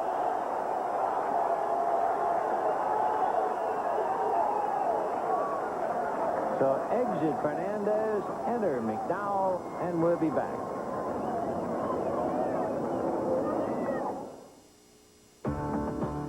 For hanging in, for hanging tough, for holding on when the going's rough. For a smile and part of you, that extra mile, for coming through this much for you. Beechwood Age, with a taste so crisp and clean, so refreshing, it's the king of beers. I sure have a lot of fun getting this thing dirty on the weekend. We both have to go to work on Monday. Come on, boy. I don't know where I'd be without Armor All Car Wash. It's great because it doesn't strip off the wax. And how about this cleaner? It gets all the crud off, and it's great for the interior. Armor All Car Wash and Armor All Car Cleaner. They do what household products can't, because we're crazy about cars, too. It's not a car. It's a truck. This is it. Your day in the sun. You've got talent, experience, and equipment you can depend on. Charcoal made with premium woods to bring power and consistency to your game. Then, and only then, can you bask in the glow of victory. Kingsford Charcoal. What the pros use. I didn't know who to trust, especially with a foreign car. Midas has the right muffler for almost every foreign car and guarantees them for as long as you own that car. No appointment needed. If I went to number 1. Nobody beats Midas. Nobody.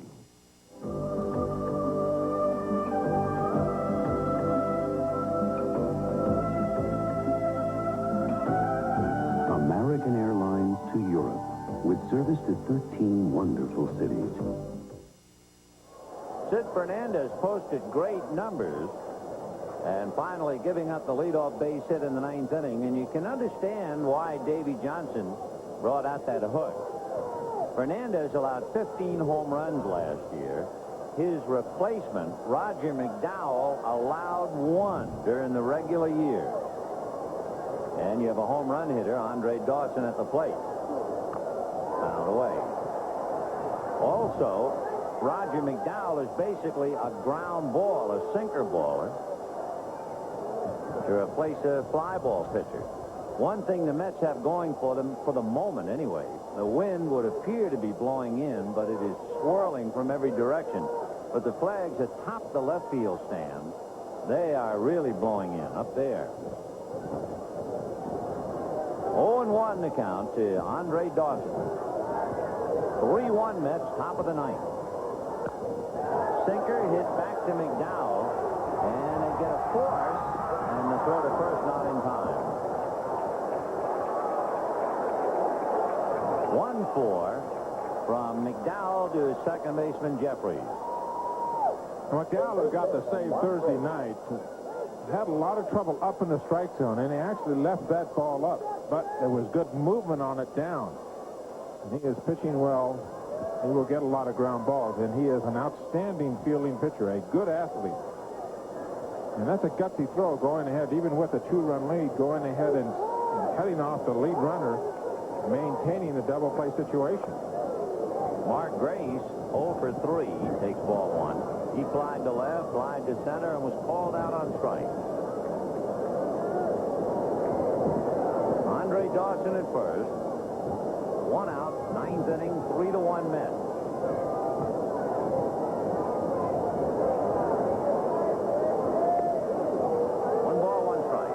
McDowell lost 5 games in spring training. Now that's not easy to do. You have to work, especially in spring training, losing 5 games. But Davey was bringing him in game situations, trying to get him back on track, and struggled with it in the last year. struggling now. There's a base hit into right center. Andre Dawson keeps on going to third, and the Cubs have the tying runs aboard with one out. So Mark Grace, a line single. He's 1 for 4. And Johnson now sees Curtis Wilkerson, a switch hitter, coming up. Randy Myers down in the bullpen. Wilkerson a switch hitter. Then you have Sean Dunston and Rick Rona. And Dunston on deck. Sid Fernandez with 8 innings of hard work on the line right now in the hands of Roger McDowell. And he pitched beautifully, too. He did everything right. He got ahead of his hitters. He got the leadoff man out in 7 of the 9 innings that he pitched. Right. All the things you have to do to be a winning pitcher, regardless of what level you're playing. Wilkerson grounded to short and struck out, then doubled in the 7th inning. And he comes up with runners at the corners. Dawson at third, Grace at first. 1 out in the 9th, 3-1 Mets. Good sinker. That's the bread and butter pitch of Roger McDowell. And it's about a 90 mile-an-hour sinker, too. As of late, they've gotten him on the gun. Not just great movement, but I mean, when he's throwing well, the ball really dives down. Roger tried to, when he was struggling to get the ball to sink by lowering his arm, which is exactly the wrong thing to do. 0-1. Little heat on Carter, of course, to smother those sinkers, especially with the runner at third in a tough ball game. Meanwhile, Sid Fernandez sweating it out. Mel Stottlemyre, the pitching coach for the Mets, has gotten Roger to get his fingers back up on top of the ball. He felt he was getting his hand on the side of the ball too much, and the ball wasn't sinking. Fouled away. Wilkerson, a pretty tough hitter. He hit in the 290s, and Sean Dunston on deck. Wilkerson had the top batting average for the Texas Rangers.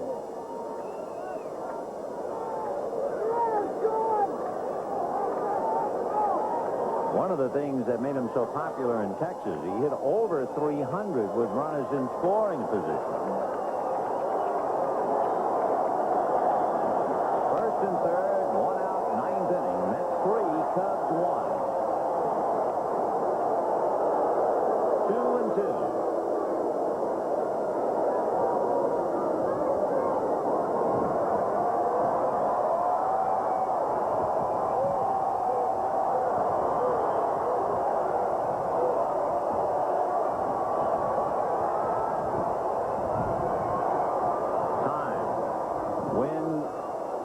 Some dirt around the plate.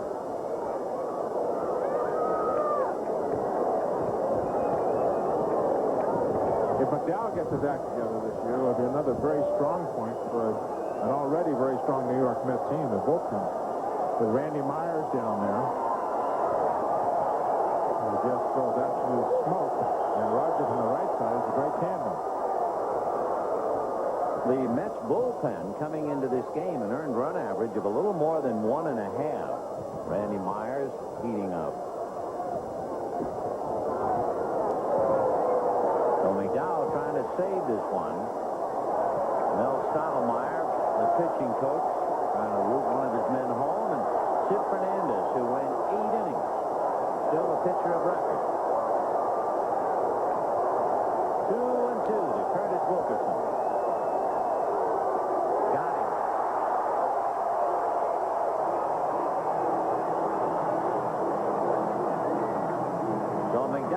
Strikes out the third baseman. Sean Dunston is due out. You have Gary Varsho and Phil Stevenson, left-hand batters.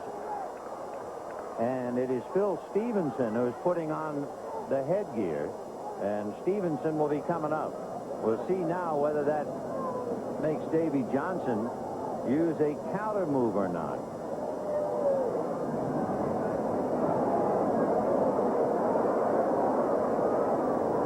Zimmer sending up Phil Stevenson. Stevenson, a most valuable valuable player in Iowa in the American Association. He's got stock. He had 22 home runs, but he also had more strikeouts than walks.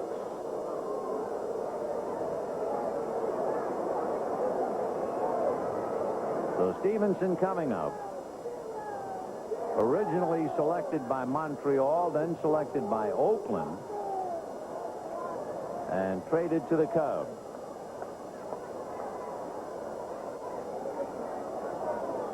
Stevenson, a first baseman, left-hand hitter, and he'll bat for Sean Dunston.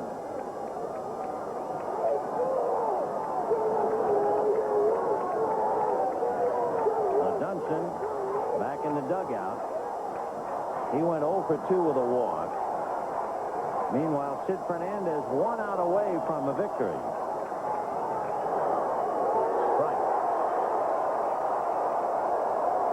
Well, most left-hand hitters like that ball down, so you have a left-hand hitter against a sinker baller, strength against strength.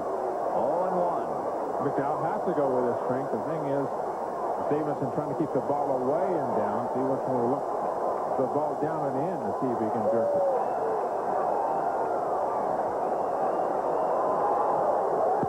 And it's a high fly ball to Dykstra. It's playable. The wind playing tricks with it. And Len makes the play. For the Cubs in the 9th inning, no runs, 2 hits, and 2 left. And this one goes in the books. For the Mets, 3 runs, 6 hits, and no errors. For the Cubs, 1 run, 5 hits, and 2 errors. Sid Fernandez, the winning pitcher. He's now 2-0, 1-0 against the Cubs this year, 6-5 lifetime. Greg Maddux suffers the loss. So Greg, totally different than last year when he was 15-3 by the All-Star break. Maddux is 0-3 this year.